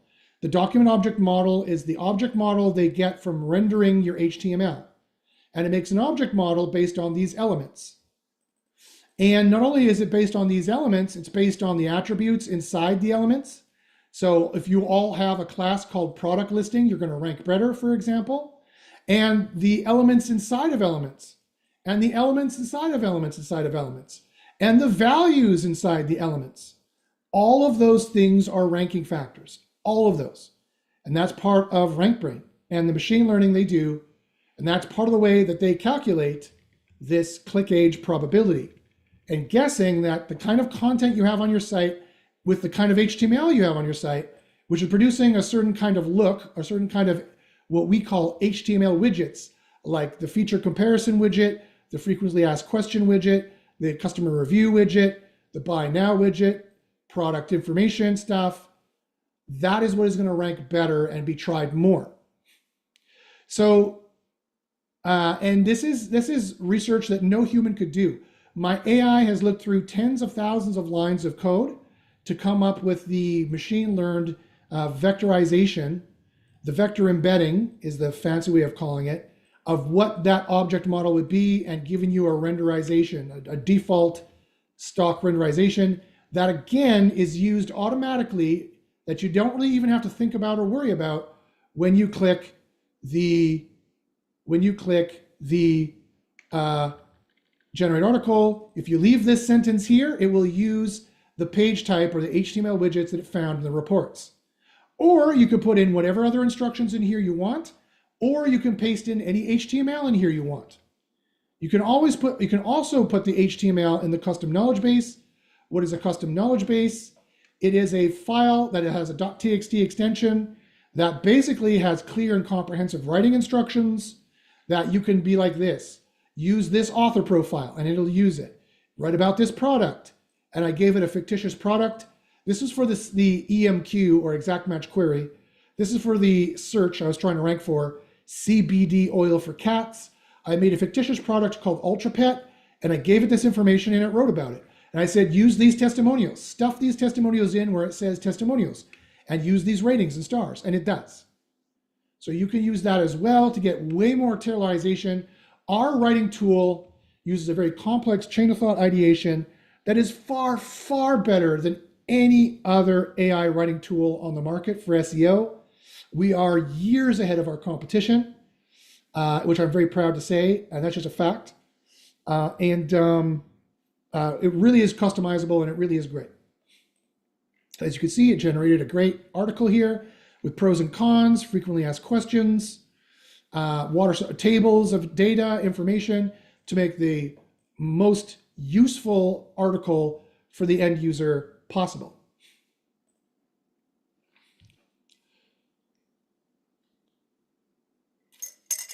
Okay, 1 second.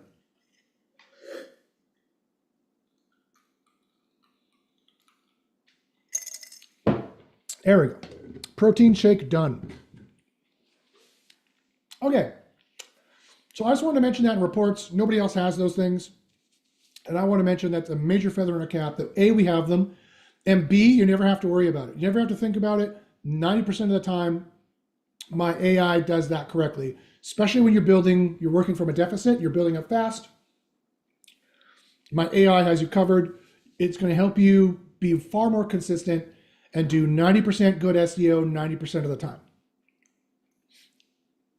For the final 10%, for the pages you double back on and look in Search Console and say, these aren't ranking very well, why not? You can come and check them out and then do much more analysis as to find out why, and maybe do some human checking. That still keeps the human element. It doesn't take away any SEO's jobs, but it does make your job way, way easier. Okay. Now, and then finally, is getting all these scores in the green. So the other thing that I get asked all the time is, how do you do on-page SEO? Well, with SEO Copilot, it's pretty easy. You generate the article, and then you check to make sure all these scores are in the green. You come here to the SEO tab, you make sure that all these scores are in the green as well for all the different areas. It's very important because you can have spam in your URL, you can have spam in the title, spam in the meta description, and all those rules work differently and are all secrets we learned in SEO University. Also, another answer to GD was that we just want to run our business. You can hire SEOs too. And I have students who will work for cheaper. It probably saves you more time and money to network with a group like us than to go away. Because even if you never sign up for anything that we have, I can find you people that can help you at the very least. Anyway, that thought just popped in my head.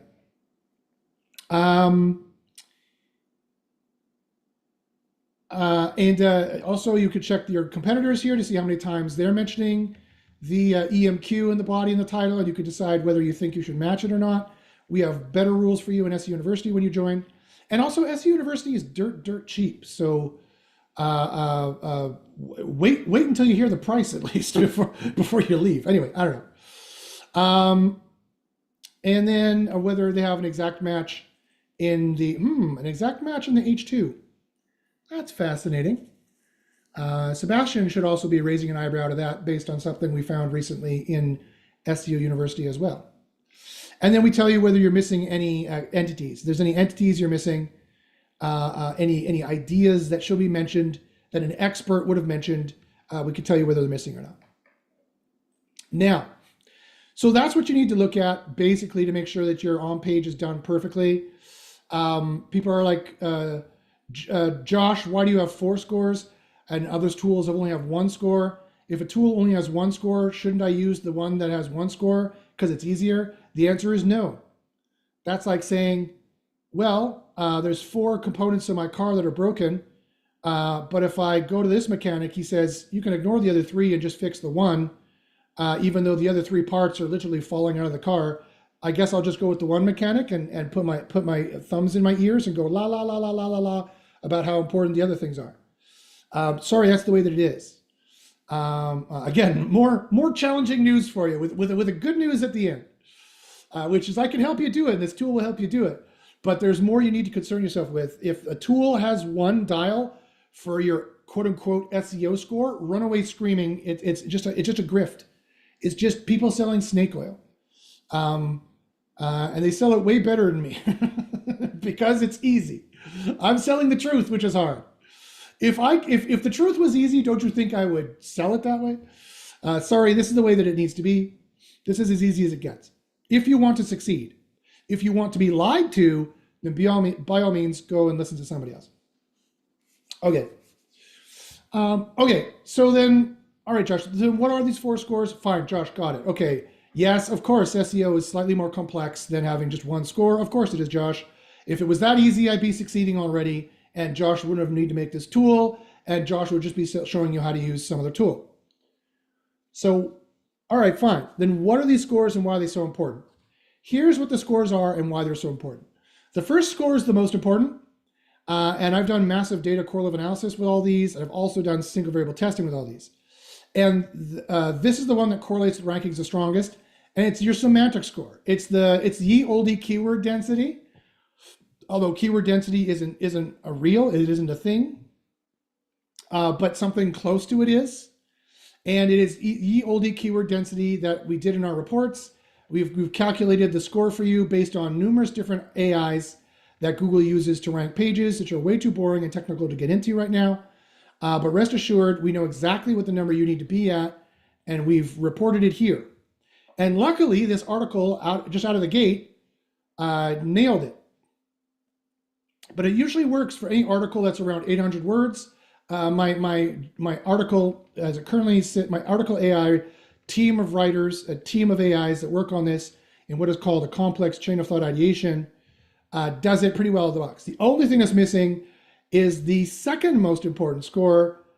So you definitely need this to be in the green. You need to be in the Goldilocks zone. If you are lower than this, you will rank terribly. If you are much higher than this, you will also rank terribly. You can be under-optimized and you can be over-optimized. That is an important thing. The second most important score that we didn't get perfect this time is the predictability length. What is average predictability length? What is this the average of? This is the average number of words you can have in a row one after the other before it becomes AI generated content that is low quality. We test for low quality AI generated content to save you from doing that. And on average, you are allowed 4.1 words. It's not words, it's actually tokens, it's word pieces, but just forget about that for now. You're allowed 4.1 words on average in a row of what the AI would have generated, like flipping a coin 4 times and coming up with heads. You're allowed to do that 4 times before Google will raise an eyebrow and start demoting you. So that's why we say you need to bring this down by 1.36, roughly there. This is a probabilistic statistical number. Every time I run this, it could change by a couple points. That's fine. It's not broken. It's a probabilistic number. It's a statistical system. So that's going to be fine. There's a tie for second place. So this is second. The other one that's second is all of these spam scores. All of these spam scores need to be in the green, at the very least, if not 0%, to guarantee that you are not going to run afoul of, remember those dozens and dozens of spam algorithms that I showed you that Google has? I proved to you that Google has. To guarantee that you don't get hit by any of them, you need to make sure this is 0 at the very least, or in the green at the very least. Right now, our body score, spam score is 20%. And as Sebastian recently reminded my group, and he's only been in there for like a short amount of time compared to other people, reading this to fix this really helps out. But we'll get to that in a second.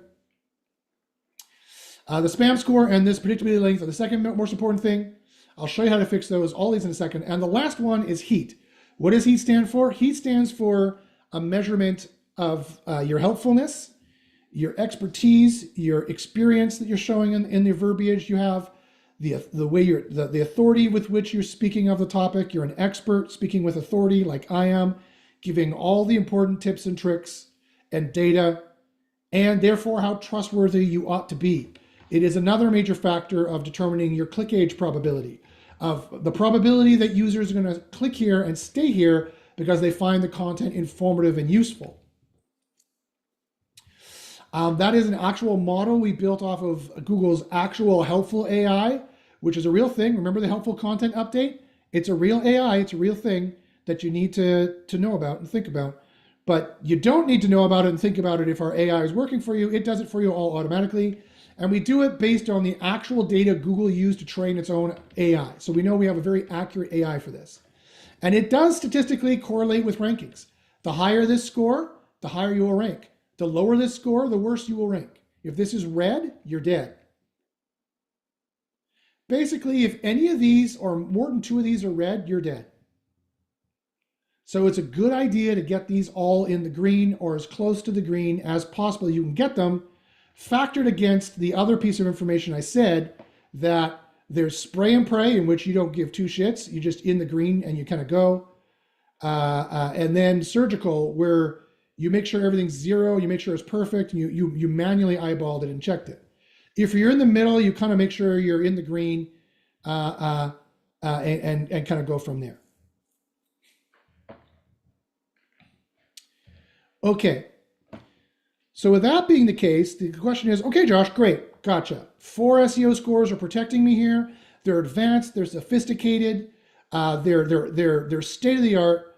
I'm happy to use them. I'm happy to be protected by an AI system that is state of the art and that is saving me so much time and money and saving me from myself and making spammy content. Great. How do I get the scores in the green? Okay. So the rest of today is what I'm going to be showing you that for the next 20 minutes, how to get the scores in the green, and then I'll give out the discounts for the groups, and I'll give you a bigger discount today to make sure that to reward and thank everybody for sticking around and for helping me out with my questions as well. I appreciate it. Again, I give you all hearts. How to get the scores in the green? It depends exactly on what scores are in the red. So quite usually this score will be in the red. It's not. But if this score is in the red and this score is in the red, we need to add more content to beef it up. We need to add more semantic to beef it up.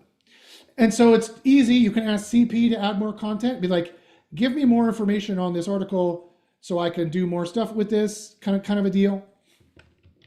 Oh, look at this. Why is it there is never... Oh, now it's working. Okay. I can just type in here and say like, okay, give me more content for this, please. Or, and you can do that after it's done talking. It gets system messages and it's intended to help you. You can ask it, how do I improve it? How do I improve this particular score? It'll tell you how to do it. It'll basically tell you what you need to do to improve this kind of thing. Vary your sentence length, add more detail, use synonyms is the basic answer of how to fix this. Or, quite frankly, use the down score button, which is what I'm going to show you in a second. But let's say just hypothetically, this was in the red, this was too low, and this was in the red for being too high.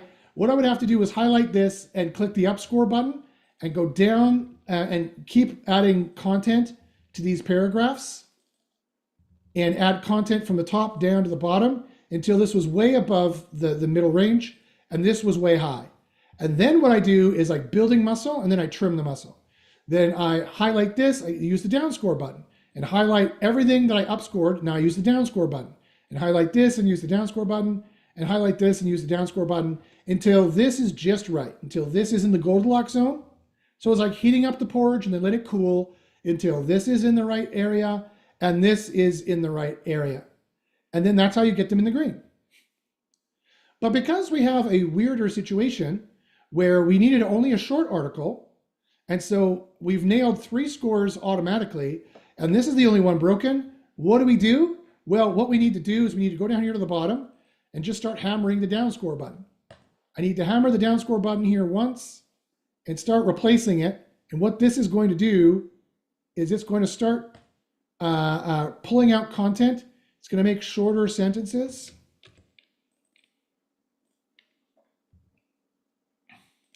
Replace this. Replace this. It's going to start replacing the content, shortening the content, improving the writing.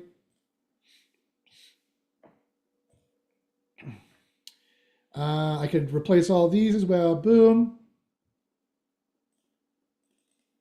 Boom. Boom. Even if it makes the writing longer, it doesn't matter. This is choosing more varied writing. It couldn't be easier. You just click some buttons. You don't need to even read it, really, although you probably should. Oops, I did up score button. Do the down score button. Down score it. I have a chat here. Ed says, can you select too much content when you're up to upscoring or downscoring? Yes, you want to select the paragraph.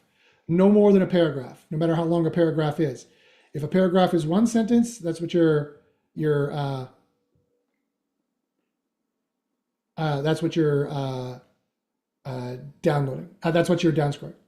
So highlight this, downscore, replace, highlight this, downscore, replace. It's going to down all the scores. Now I need to rerun this to see if I went too low. I didn't. Rerun this, see if this has got any penetration on that yet.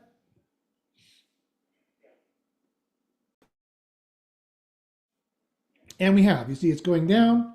So highlight this, downscore it, replace, highlight this, downscore it, replace, and you just keep going until finally it is in the green. I might need to massage it a little bit more.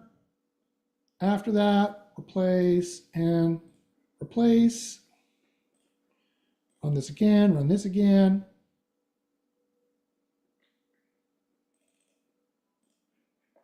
See how it's going down? Now, quite frankly, at where it is now, at 4.59, I could run with this now. It's probably good enough at this point that I could run with it. I really probably don't need to reduce it anymore, but just for the sake of example, I'm going to redo this Move this down. Move this down. And rerun this, rerun this. This should go down a little bit more. Yeah. So there we go. So to rerun this to make sure I didn't remove too much helpfulness out of it. Sebastian says, most of the time I always get 3 green scores just improving content, and then I get the spam score down to 0% using CP. Yeah, you can do it that way too. You can, any way that works for you. He says, it only takes me about 30 minutes to finish each article now. That's awesome, man. That's great. That's even more than spray and pray. That is, I give you a cool sunglasses and a thumbs up. And I play Miami. I'm playing the theme of Miami Vice in the background. Yeah, I mean, you could do it any way you want. You could do it manually. And you're doing even better now than spray and pray. Now you're doing, somewhere between spray and pray and surgical, which is great. You're going to have better SEO from doing that. So this is a great tool to learn to use to do that. So as you can see, we've brought it down. Let's see if the body spam score is still 20% as well. Now it's a little higher because we say water softeners a lot, and you see they're highlighted because they're the EMQ. And you got to worry about doing, oh yeah, look at that. You got to worry about doing kind of ye olde SEO where you say water softeners too much. This has gone down probably far enough. Now, if I wanted this to go down even further, I'd need to start breaking up these sentences. And I'm going to have to do that because quite frankly, water softener is said a lot of times here, right? Water softeners. Oh, okay. This is said a lot. You see all the pink? So I'm saying it way too many times. And so that's why the body spam score is 65 here. Because as it's going to say, the content provides a general overview of water softeners, explaining their function and benefits. And this is how you fix the spam score, is that you read what it says and read between the lines and try to not be spammy. It says, however, it contains instances of the potentially spammy if obviously arbitrarily inserted keywords, such as water softeners and water softener. That's said way too many times, which were repeated excessively in a short span. For example, the phrase water softener appears multiple times in close proximity, which could be perceived as keyword stuffing. So I don't make you do this just frivolously. You need to do this because Google's anti-spam algorithms and their anti-SEO algorithms are watching for keyword stuffing. Keyword stuffing is definitely a bad score and something Google tracks for sure. If you don't believe me, I can prove it to you. Email me, I'll prove it to you. So it says, to improve the content, it would be beneficial to reduce the frequency of these phrases and incorporate synonyms or related terms to maintain a natural flow. A quality rater might find this page somewhat useful, but could question its ranking due to the repetitive nature of the keywords, which detracts from the overall quality and user experience. Okay. So to fix this, what we need to do is reduce the amount of times it's saying water softener or water softeners. However, I'm also going to have to, and that's going to fix this score as well. However, I'm going to want to come in here and see, okay, but how many times are my competitors doing it? They do it up to 5 or 6 times per page, but that's Wikipedia, so ignore that. They're doing it, like 3 times, 2 times. And so I'm saying it 18 times. So I'm obviously saying it way too much. And I can maybe afford to say it in an H2 once and never in any other heading. Okay, fine. So I need to tailor it down to that. So let's do this. Water softeners and how do they work? Let's put that in an H2. So that'll be better. Now, we've said water softeners here, right? Now let's just go see how many times we say it and then change it. So, so now I'm going to say, how does one soften their water? So that's one way you could change it. Now also we need to find synonyms. So I'm going to say, okay, what are all the synonyms and other ways I can refer to this item to reduce SEO stuffing? And it'll tell you, it'll say, okay, you can refer to it in all these other different ways.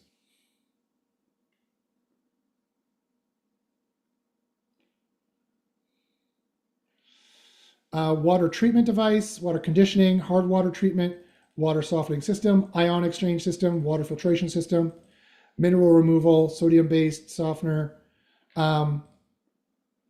Give me example statements on how to refer to these. Are all water softeners all of these?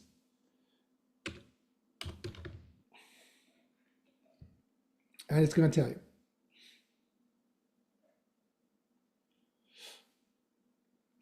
And so this is what the Copilot CP is here to do. So water treatment devices, our range of water conditioning systems, hard water treatment systems, ion exchange systems, water filtration systems, sodium-based softeners. I have one of these actually because I have a well. It's in the next room for me. It does all this stuff. Saltwater softening options. Magnetic devices are different. Okay, great. So now I know they're different. Now I can say, okay, a dual tank, a water treatment or softener. Okay, great. Now I've broken up water softener. I've said it twice there. I want to say it again. Let's go back here. And I can just take this paragraph and say, okay, fix this paragraph by changing water treatment. I can do that. I can do that. I can do it manually. I can do it here. Okay, use the above and remove any water softener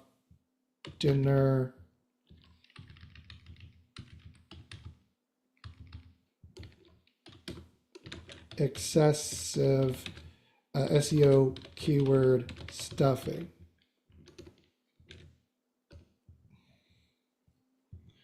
All right, I already did that one, so actually I can do this one.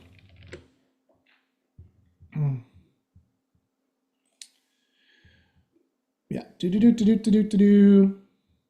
So I have a complex AI doing this. It's not just a simple prompt. So it does take a couple more seconds for it to think about things and then think about things more and go, come on, let's go. Now it's going to generate something super long. Yeah. Same deal. Only fix this para.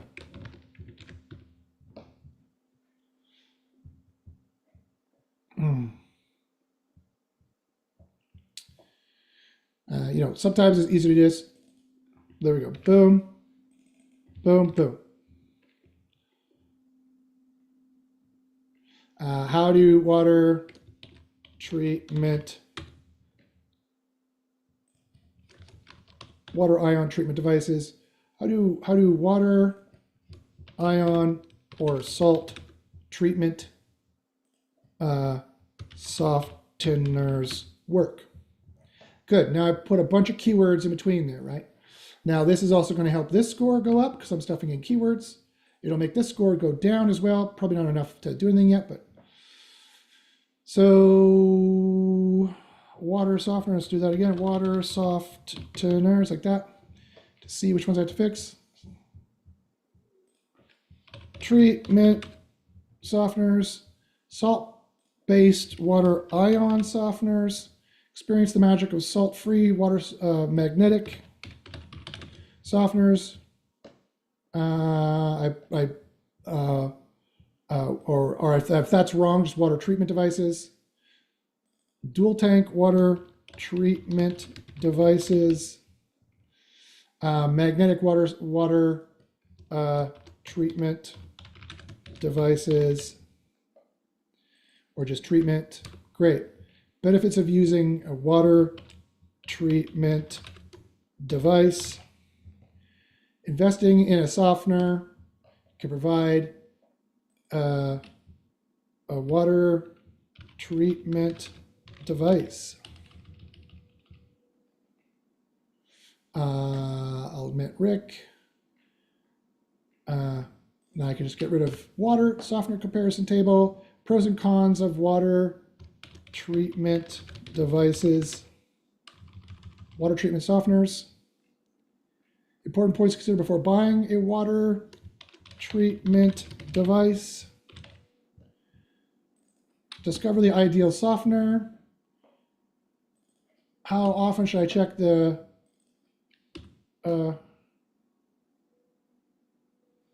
water treatment softener? Using a water treatment device.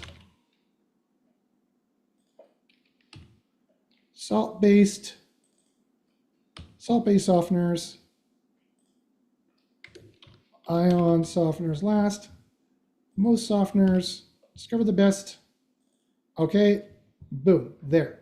Now, water, ion or magnetic.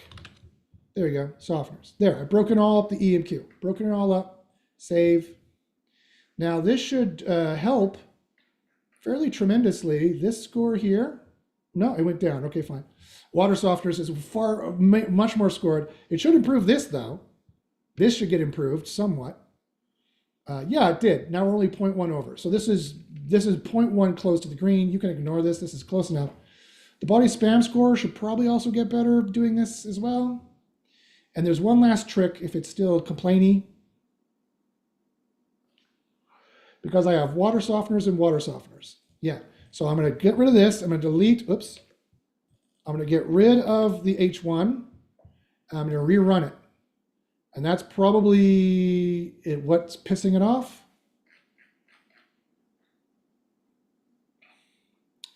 Or it doesn't like water softener here.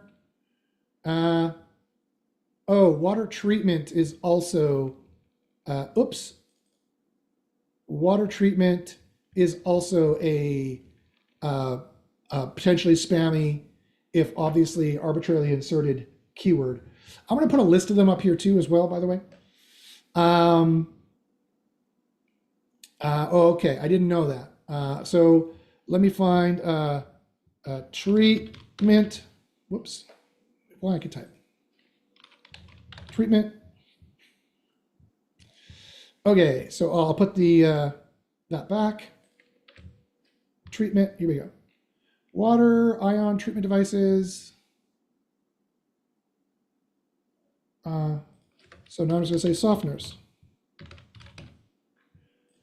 How does ion or salt, how does a water treatment softener work? What was the other things I could say here? They were here. Where did my list go? Here we go. Conditioning.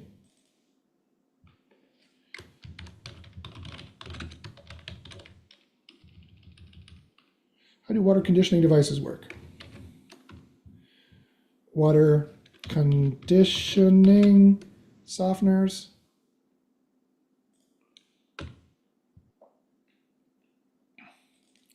Water conditioning devices.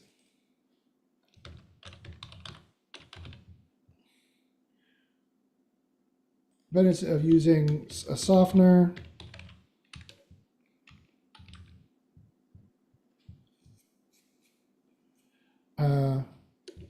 Water conditioning device.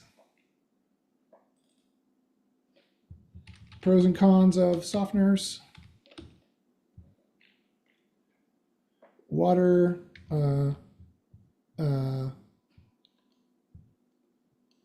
softening system can be good.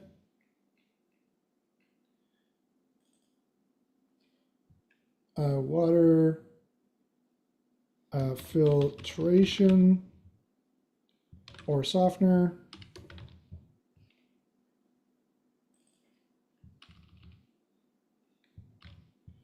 I'll just do this softener. Can a softener remove iron from water?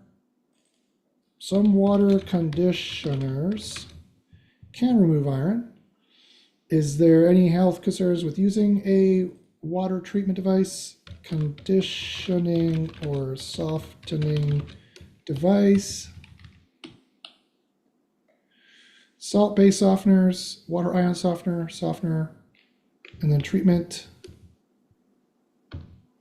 There we go. I removed a lot of treatment. There we go. Okay, rerun this. Hopefully that doesn't go down too low. Rerun this. That will remain about the same.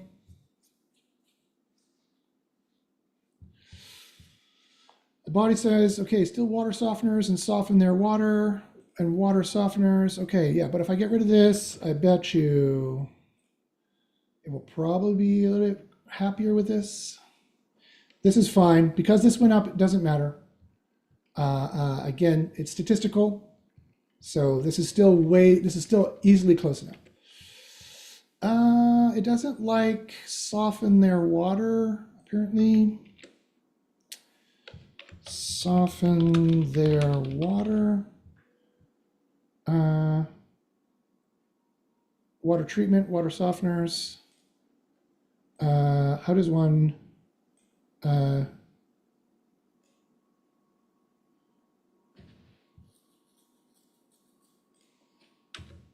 otherwise known as water treatment or water conditioning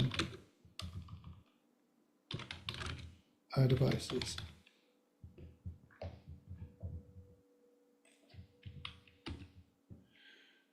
Soften their water conditioning softening device. What was it? How does a water work? There we go. That's what we want. Kevin says, thanks, Kevin. I appreciate that. Okay, so we could try that, maybe. Maybe it's just just takes a little jiggery pokery now with it. Oh, got a typo here. Save that. Also, I know it's not going to like the H1, but I like the H2 the way it is. Let's reload this. Or softening device work.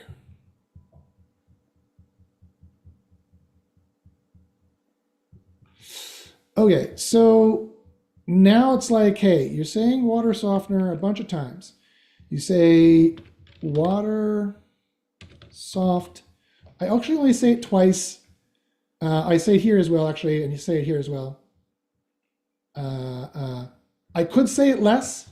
This is probably fine the way it is, because I remember, guys, you got to look at your competitors and say, well, look, they say it 2 or 3 times, so I want to say it 2 or 3 times. How am I saying it in here? I'm saying it 1, 2, really, water, soft. I'm saying it 1, 2, 3. Fine, getting rid of that. I say it 3 times. Water softening system is probably too low.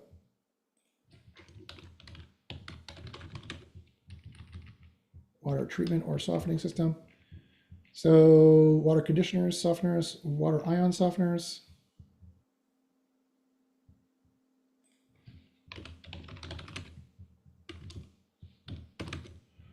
Water ion treatment softeners.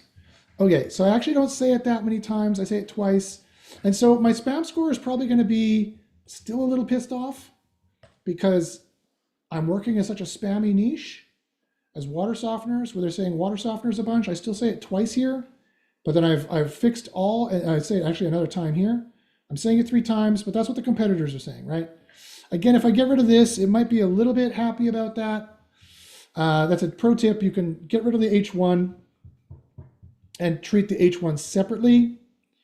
It's not an H1, actually. I made it an H2 because I see that my competitors have in an H2. And it's like, okay, fine. If that's what they're If that's what this is where you can pull a human and be like, okay, AI, thank you for warning me. Yes, I'm stuffing water softeners in here quite a bit, and I am. So it's not wrong, but my competitors are doing it a lot. So I think I get to do it a lot too. 2 times compared to their 3 is much better ratios. They even say it, in an H2 completely. That's fine. So you're probably fine with this. So the answer to the question, how do you get everything in the green? The answer is you don't always have to. This is close enough to the green here, quite frankly, to be close enough. This one is the one that you have to be in the green no matter what, really. I don't care what the other excuses are. This can be very close, and it is. It's only 0.9 off. It was 0.1 off. It'll dance around a little bit. And then this would be fine. It's just that I'm saying water softeners a lot. But again, my competitors are saying it a lot. And if I removed it less than what they had, I'd probably do worse. So then this is probably fine. This article is good to go. And I could probably move on with my spray and pray and start building other pages to build up the entire site, including this water softener page. All right, so that's basically it, guys. So I know we've kept you a long time. Thanks everyone for listening and watching. Let me give you the gifts that I promised here. So the first one is for the folks in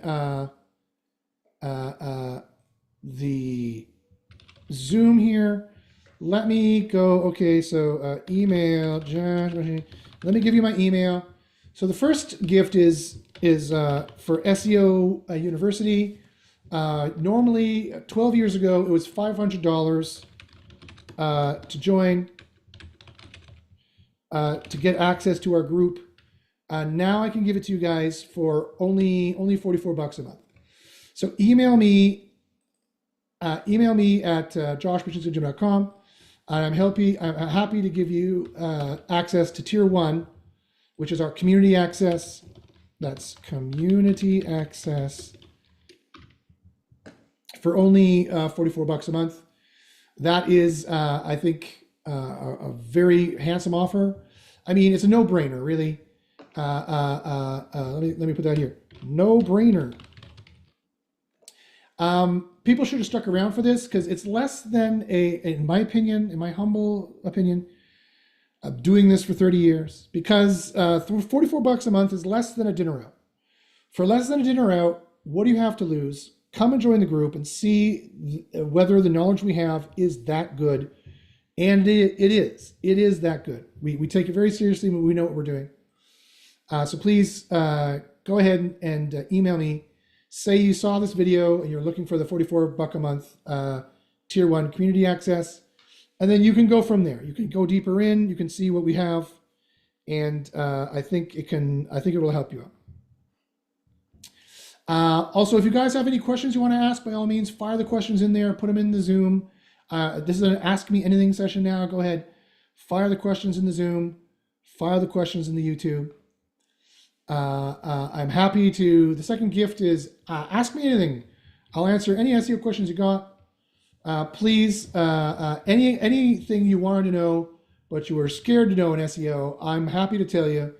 All I will offer you is the truth. All I will offer you is my 30 years experience doing this and a scientific-based, pretty darn good answer for SEO. Ask me anything. What do you guys got? Ed says, thanks so much, Josh. Do you have time to have a look at the audit questions from the start? Sure. Ed asked in the beginning, I'd love to know how, and on YouTube, you guys ask your questions too. I'll get to that in a second. Says, I'd love to know how do you do SEO audits before whether you take on a client. I have a meeting with a client on Tuesday who manages 4 businesses. I want to impress them with a great audit or 2 so I can do their SEO with SEO Copilot. Awesome, Ed. Okay. So that's a great question. Congrats on getting a client to listen to you. Congrats. So that is hard just to give you a 3-second answer. So let me try to think of the best way to answer it. So the first thing I would do is go here and check out their keywords in keyword discovery. Get a sense of how difficult their niche is and get a sense of how much money they make. Are they making something like $12 a month on their trading card photo station? Or are they making something like $9,000 a month for their digital agency or their LED dance floors, New York, New York, makes like 20 grand a month? That will give them, and you can check to see, you can say, look, I've looked at your keywords, I found the ones that are tough. I've also found great ones that are easier to rank for that make you a lot of money. So I'll be able to help you out with that. You'll be able to make more money sooner, faster, better, because after all, SEO is a race. So you'll be able to help them out with that. That's a good thing to do. I wouldn't do a full SEO audit for free. I would do a keyword, a niche research audit on the keywords they're ranking for and how well they're doing, kind of, and look at these ones. These ones are very tough, but these ones are easier and they make good money. So I would go for those, and I can help you do that. And again, the name of the game is being more efficient. And you can help them with your services with SEO Copilot.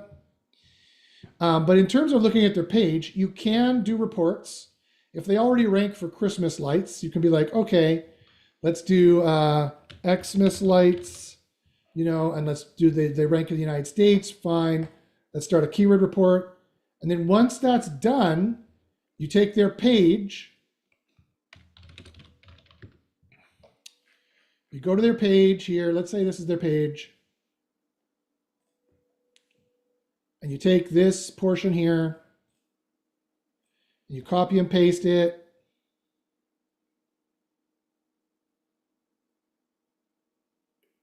It has an infinite scroll though. So that's a bad example. You find out how far, let's say this is how far the infinite scroll went. You copy and paste that, and you put that into, you go to article builder when this is done. You put it in article builder, then you run all the scores. So you go into article builder when it's done, you paste it in, and then you run all the scores, and you see where they are. And then you could say, okay, look you've got, these kinds of scores that we need to fix. These are in the red. These are all things that we need to fix.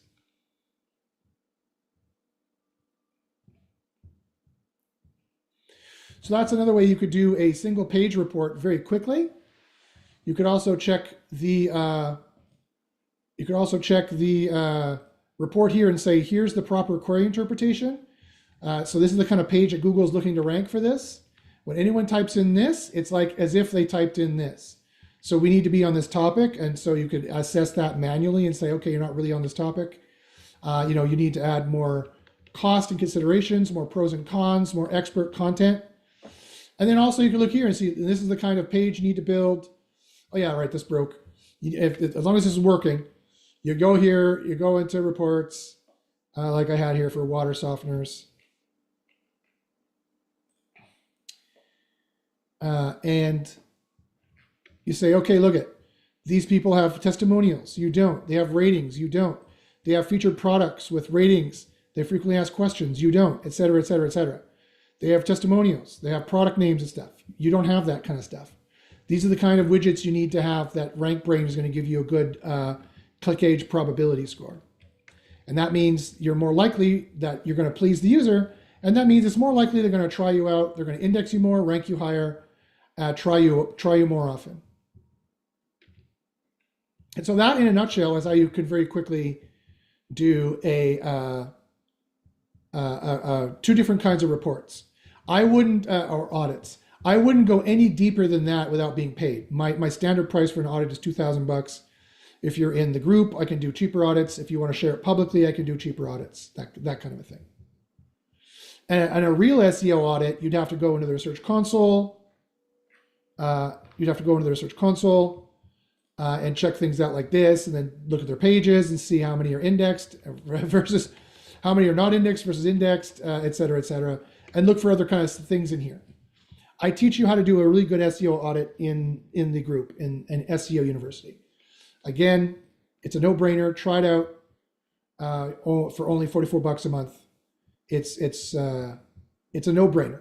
It's worth it just to see what we have. If half of what I'm telling you is true, then it is worth it just to see that and come in and get the knowledge. Ed says, okay, great, thanks. Should I be insisting on seeing the Google Search Console for each of their sites first? No, no, that's a good question, my friend. No, you don't need to insist to see it first. Basically, what you're doing is you can do all this kind of keyword discovery for them. You can see what they're ranking for, and you could check some of their better pages and see how well they score. Okay, let me go to the YouTube here. What kind of questions do you guys got? Let's see. What's the last thing Viva says, don't worry about the live numbers. This is great content, live or on replay. I appreciate that. Viva Las Vegas, Nirvana. Thank you very much. I give you 100% in hearts for that. Thank you very much. Yeah, I do get lots of people watching after the fact. You're right.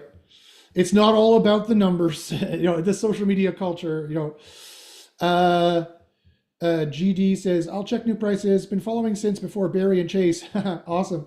But I recalled SEO University being a lot more, so I never joined as a small site owner. Yeah, well, and it was much more. Now I'm giving people community access. That's more cost effective, and I'm happy to do that. I know things economically have gotten harder. That's for sure. I get it. So I'm trying to adjust and be open, and I'm trying to help as many people as I can in the best way that I can. David Pollock says, I have to leave. We'll watch the rest later. Great content. Thanks for taking the time. You're welcome, David. Thank you very much, my friend. I appreciate that. I give you hearts as well. GD says, WordPress informational post, ranking, AMZ, affiliates, comments on or off, and paginated or not. Great question. So there's nothing wrong with WordPress as a content management system. There's everything wrong with WordPress as a default install. Remember, Google has an embarrassment of riches problem, and they have over 1 trillion. They've publicly announced this, so this is true. They have over 1 trillion spam pages. They need to index, classify. They need to crawl, classify before they even index to save them the money of indexing, and filter in a year.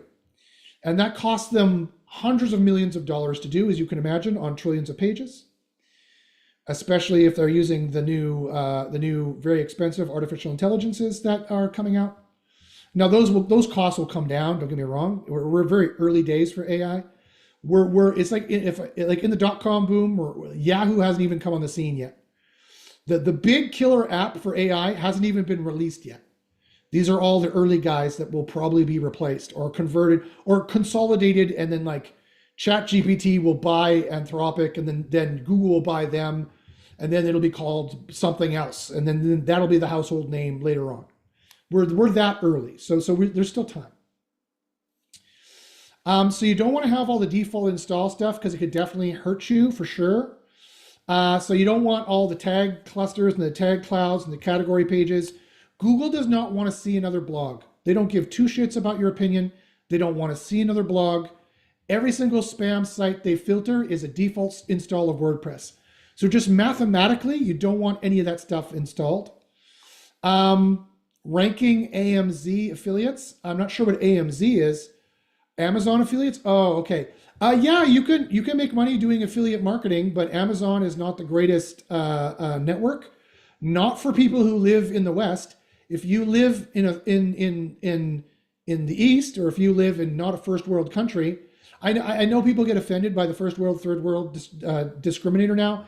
Please forgive me. I don't mean anything by it other than if you live in a place where $50, you can live off $50 US a month, then yeah, Amazon affiliate will be great. Otherwise, you probably won't make enough money to live in the West. There are way better and many other affiliate networks like Sell Health, for example. I was the in-house SEO for Sell Health for years. That's probably where I've had the most success and made the most money in SEO. Those $1 million keywords I was talking about, that was all under Sell Health. Go to Sell Health, call them on the phone, call up their affiliate managers. It was Bruce and Mike when I was working with them. They may have moved on to other positions now. Call them up, say, Josh Brzezinski sent me. He says, you guys are the most trustworthy. You always pay out your affiliates, and you've got great commissions on products that actually are pretty good and work for many people. The SEO can be tough, but you can make the most money there, and I guarantee they won't fuck you around. A lot of these, here's another pro tip that will save you huge heartache and hundreds of thousands of dollars that you're missing out on, is that not all affiliate networks are created equal. Some of them are cheap bastards who that will just not pay you out. Like an insurance company. They're like, great, you ranked for us, you got our brand out there, but that 30 grand you made this month, we're not going to pay you. Fuck you. What are you going to do? A lot of them are like that.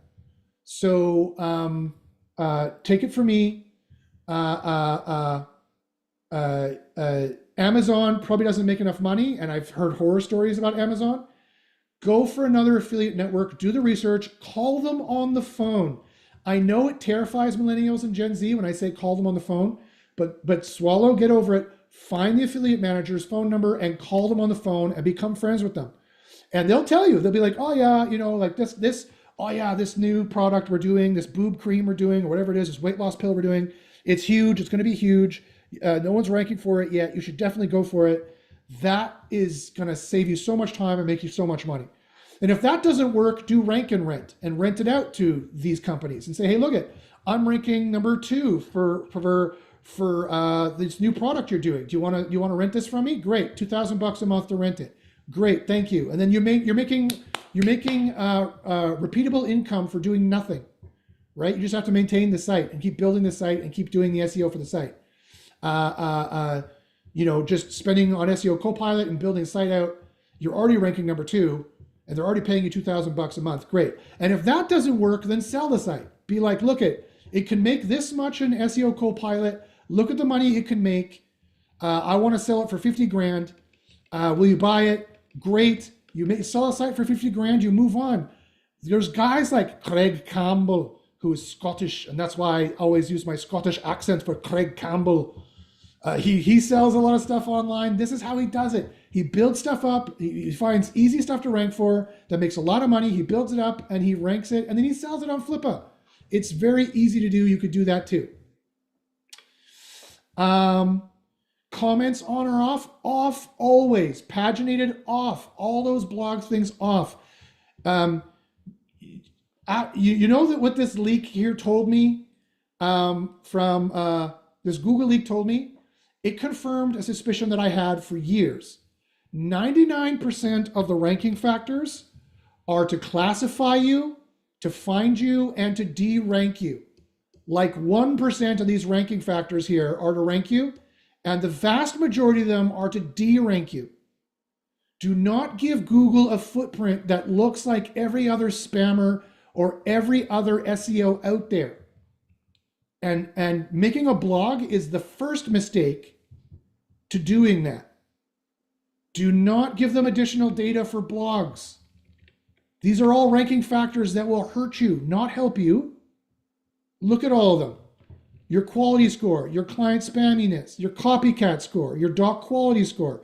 You do not want to give Google another reason to get rid of you. You do not want to give them a bad user, so all your blog posts de-rank because you don't have a good author score. I'll tell you how to have a good one in SEO University, but why not just not give them the chance to catch you in the first place? So I know that's crazy. I know that's different than what everybody says, but that's the way that it works. If any of this stuff is you see in your competitor's ranking, it is totally by accident. That's like saying, hey Josh, I saw this guy win the Boston Marathon and he tied a 5-pound weight to his right ankle and he won. That means I should tie a 5-pound weight to my ankle, right? No, wrong. That means they ranked in spite of the mistakes.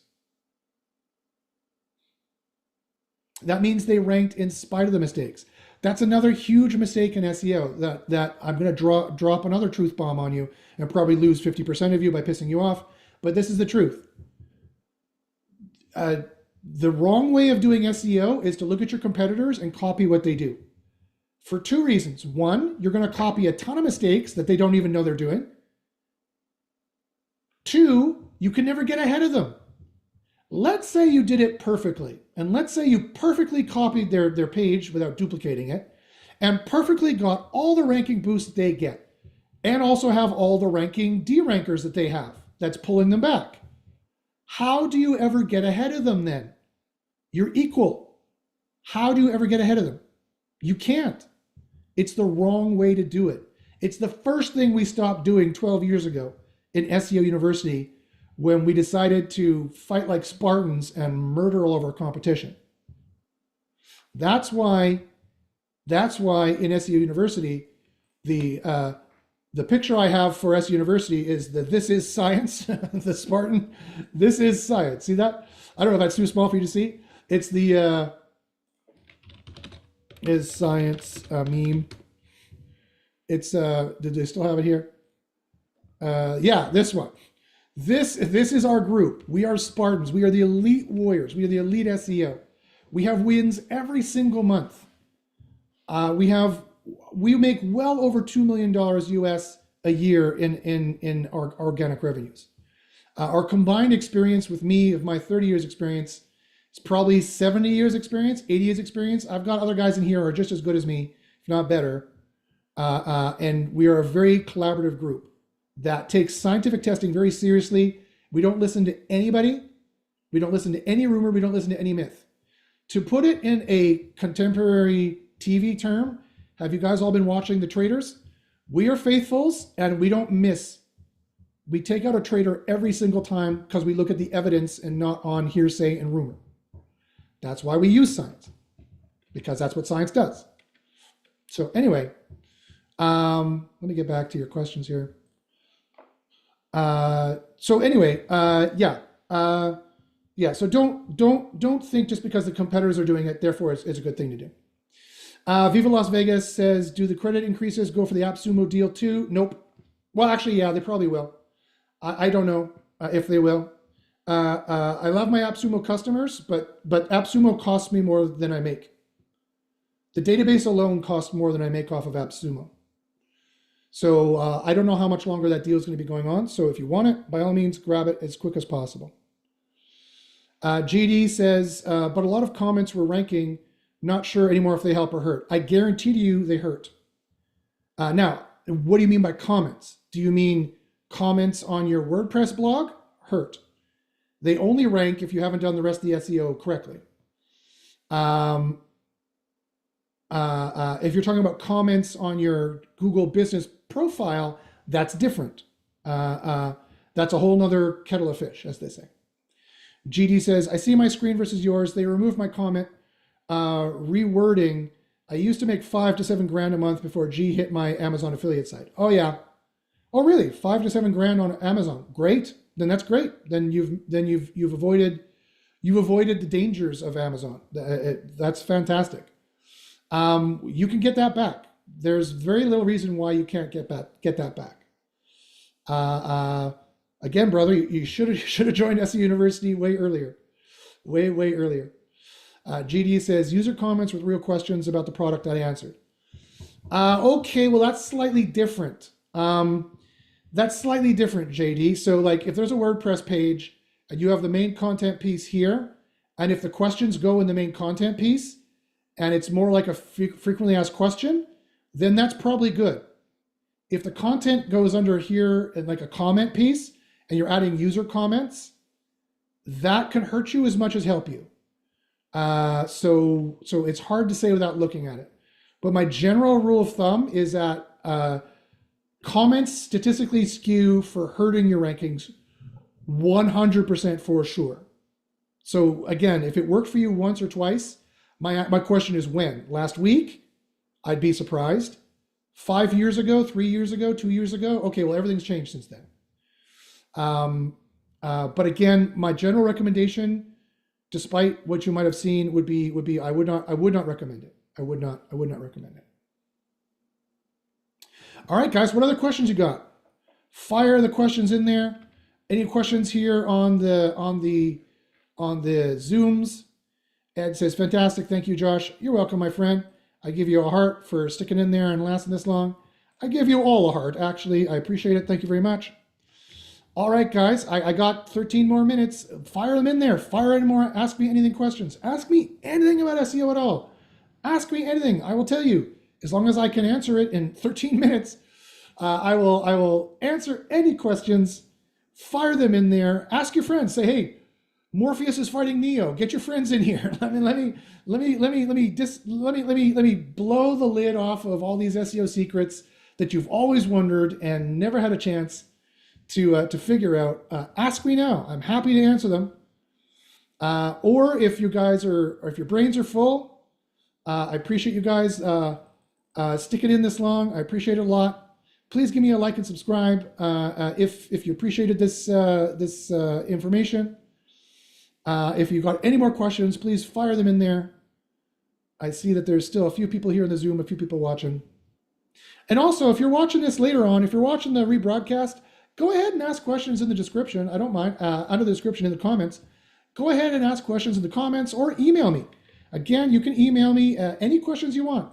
Ask me anything at joshpashiska@gmail.com. It doesn't have to be all about just the upsell. Go ahead, shoot the shit. Tell me how is it going. Let me know what you're doing. Just tell me how you're doing. Ask me any SEO questions. I'd be happy to help you out. If it's a 5-minute answer, I don't mind giving you a free 5-minute answer. That's no problem at all.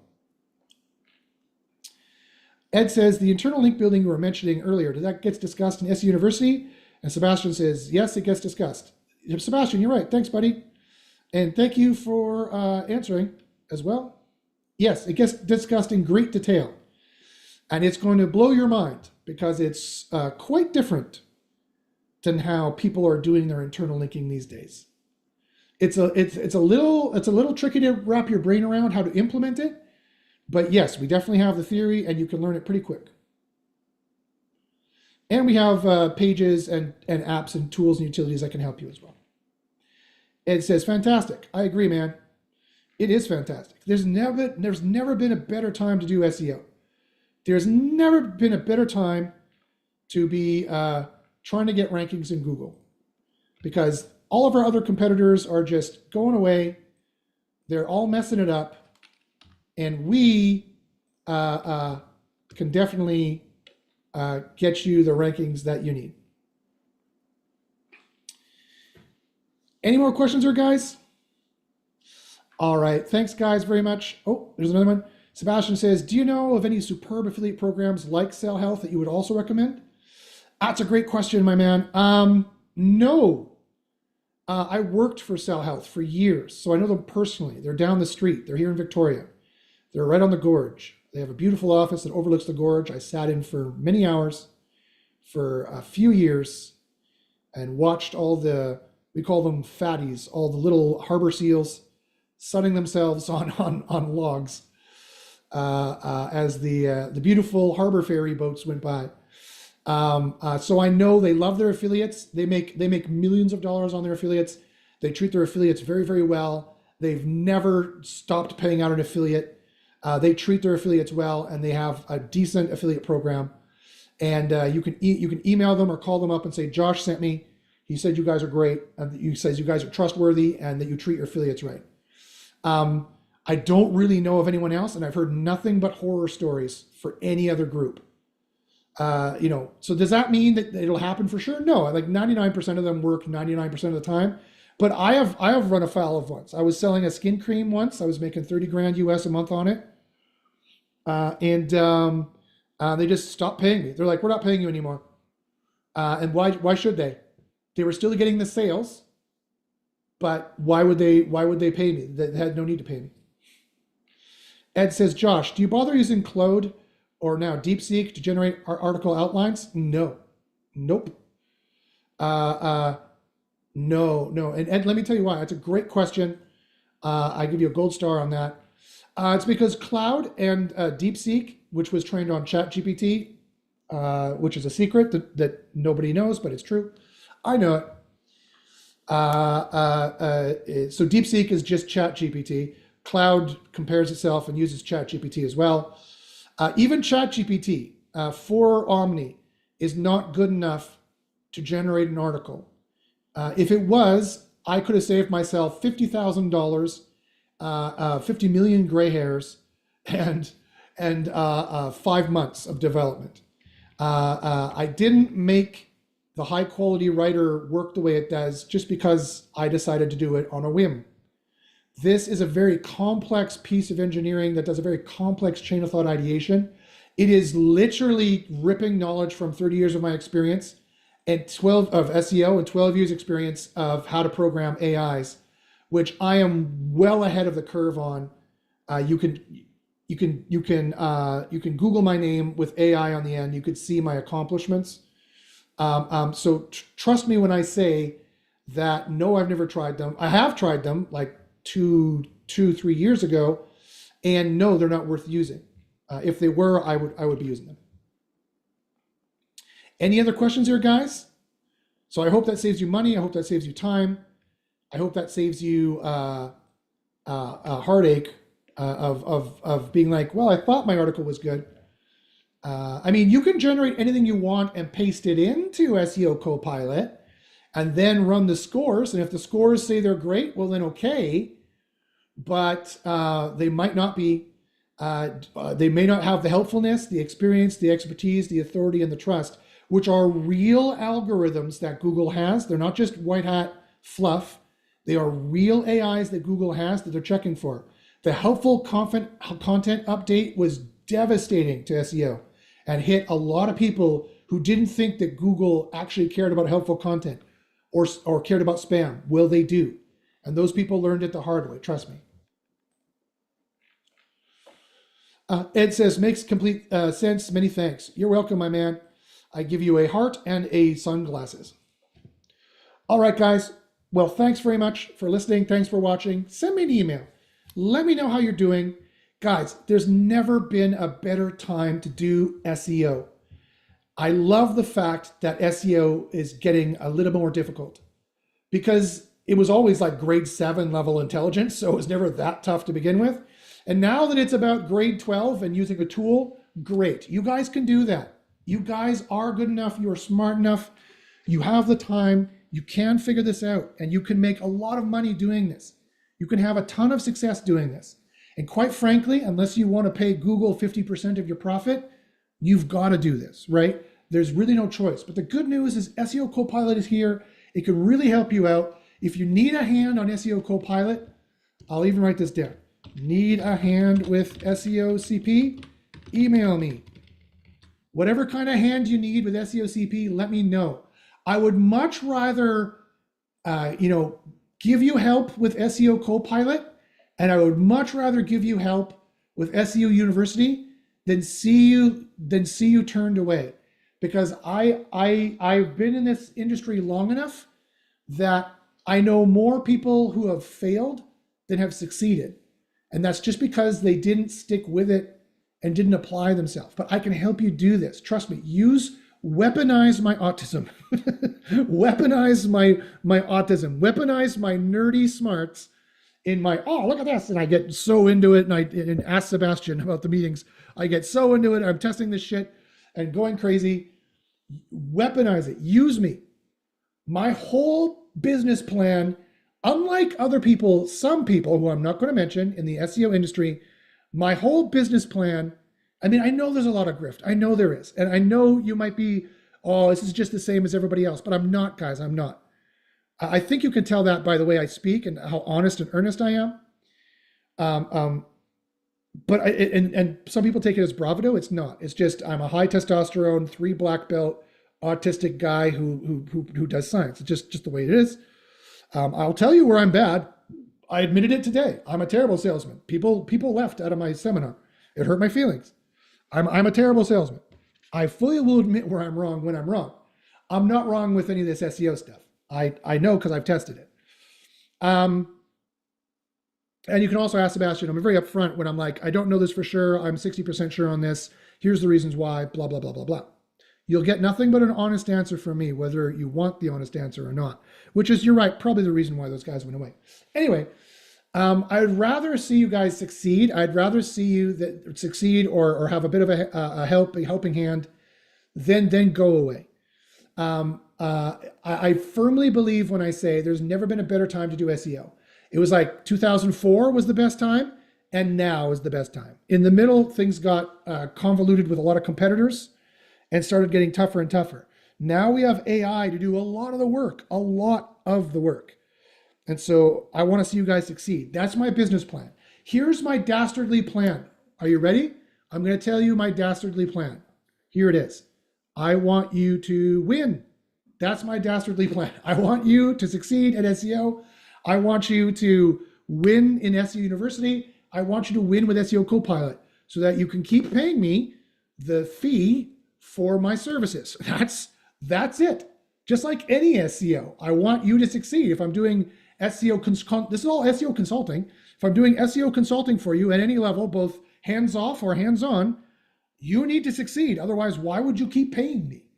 So unlike the other groups where they're like, yeah, buy our courses from 15 years ago, which is nothing but warmed up bullshit PBN courses that don't work anymore, are probably going to get you penalized for some gross price like $1,500 US.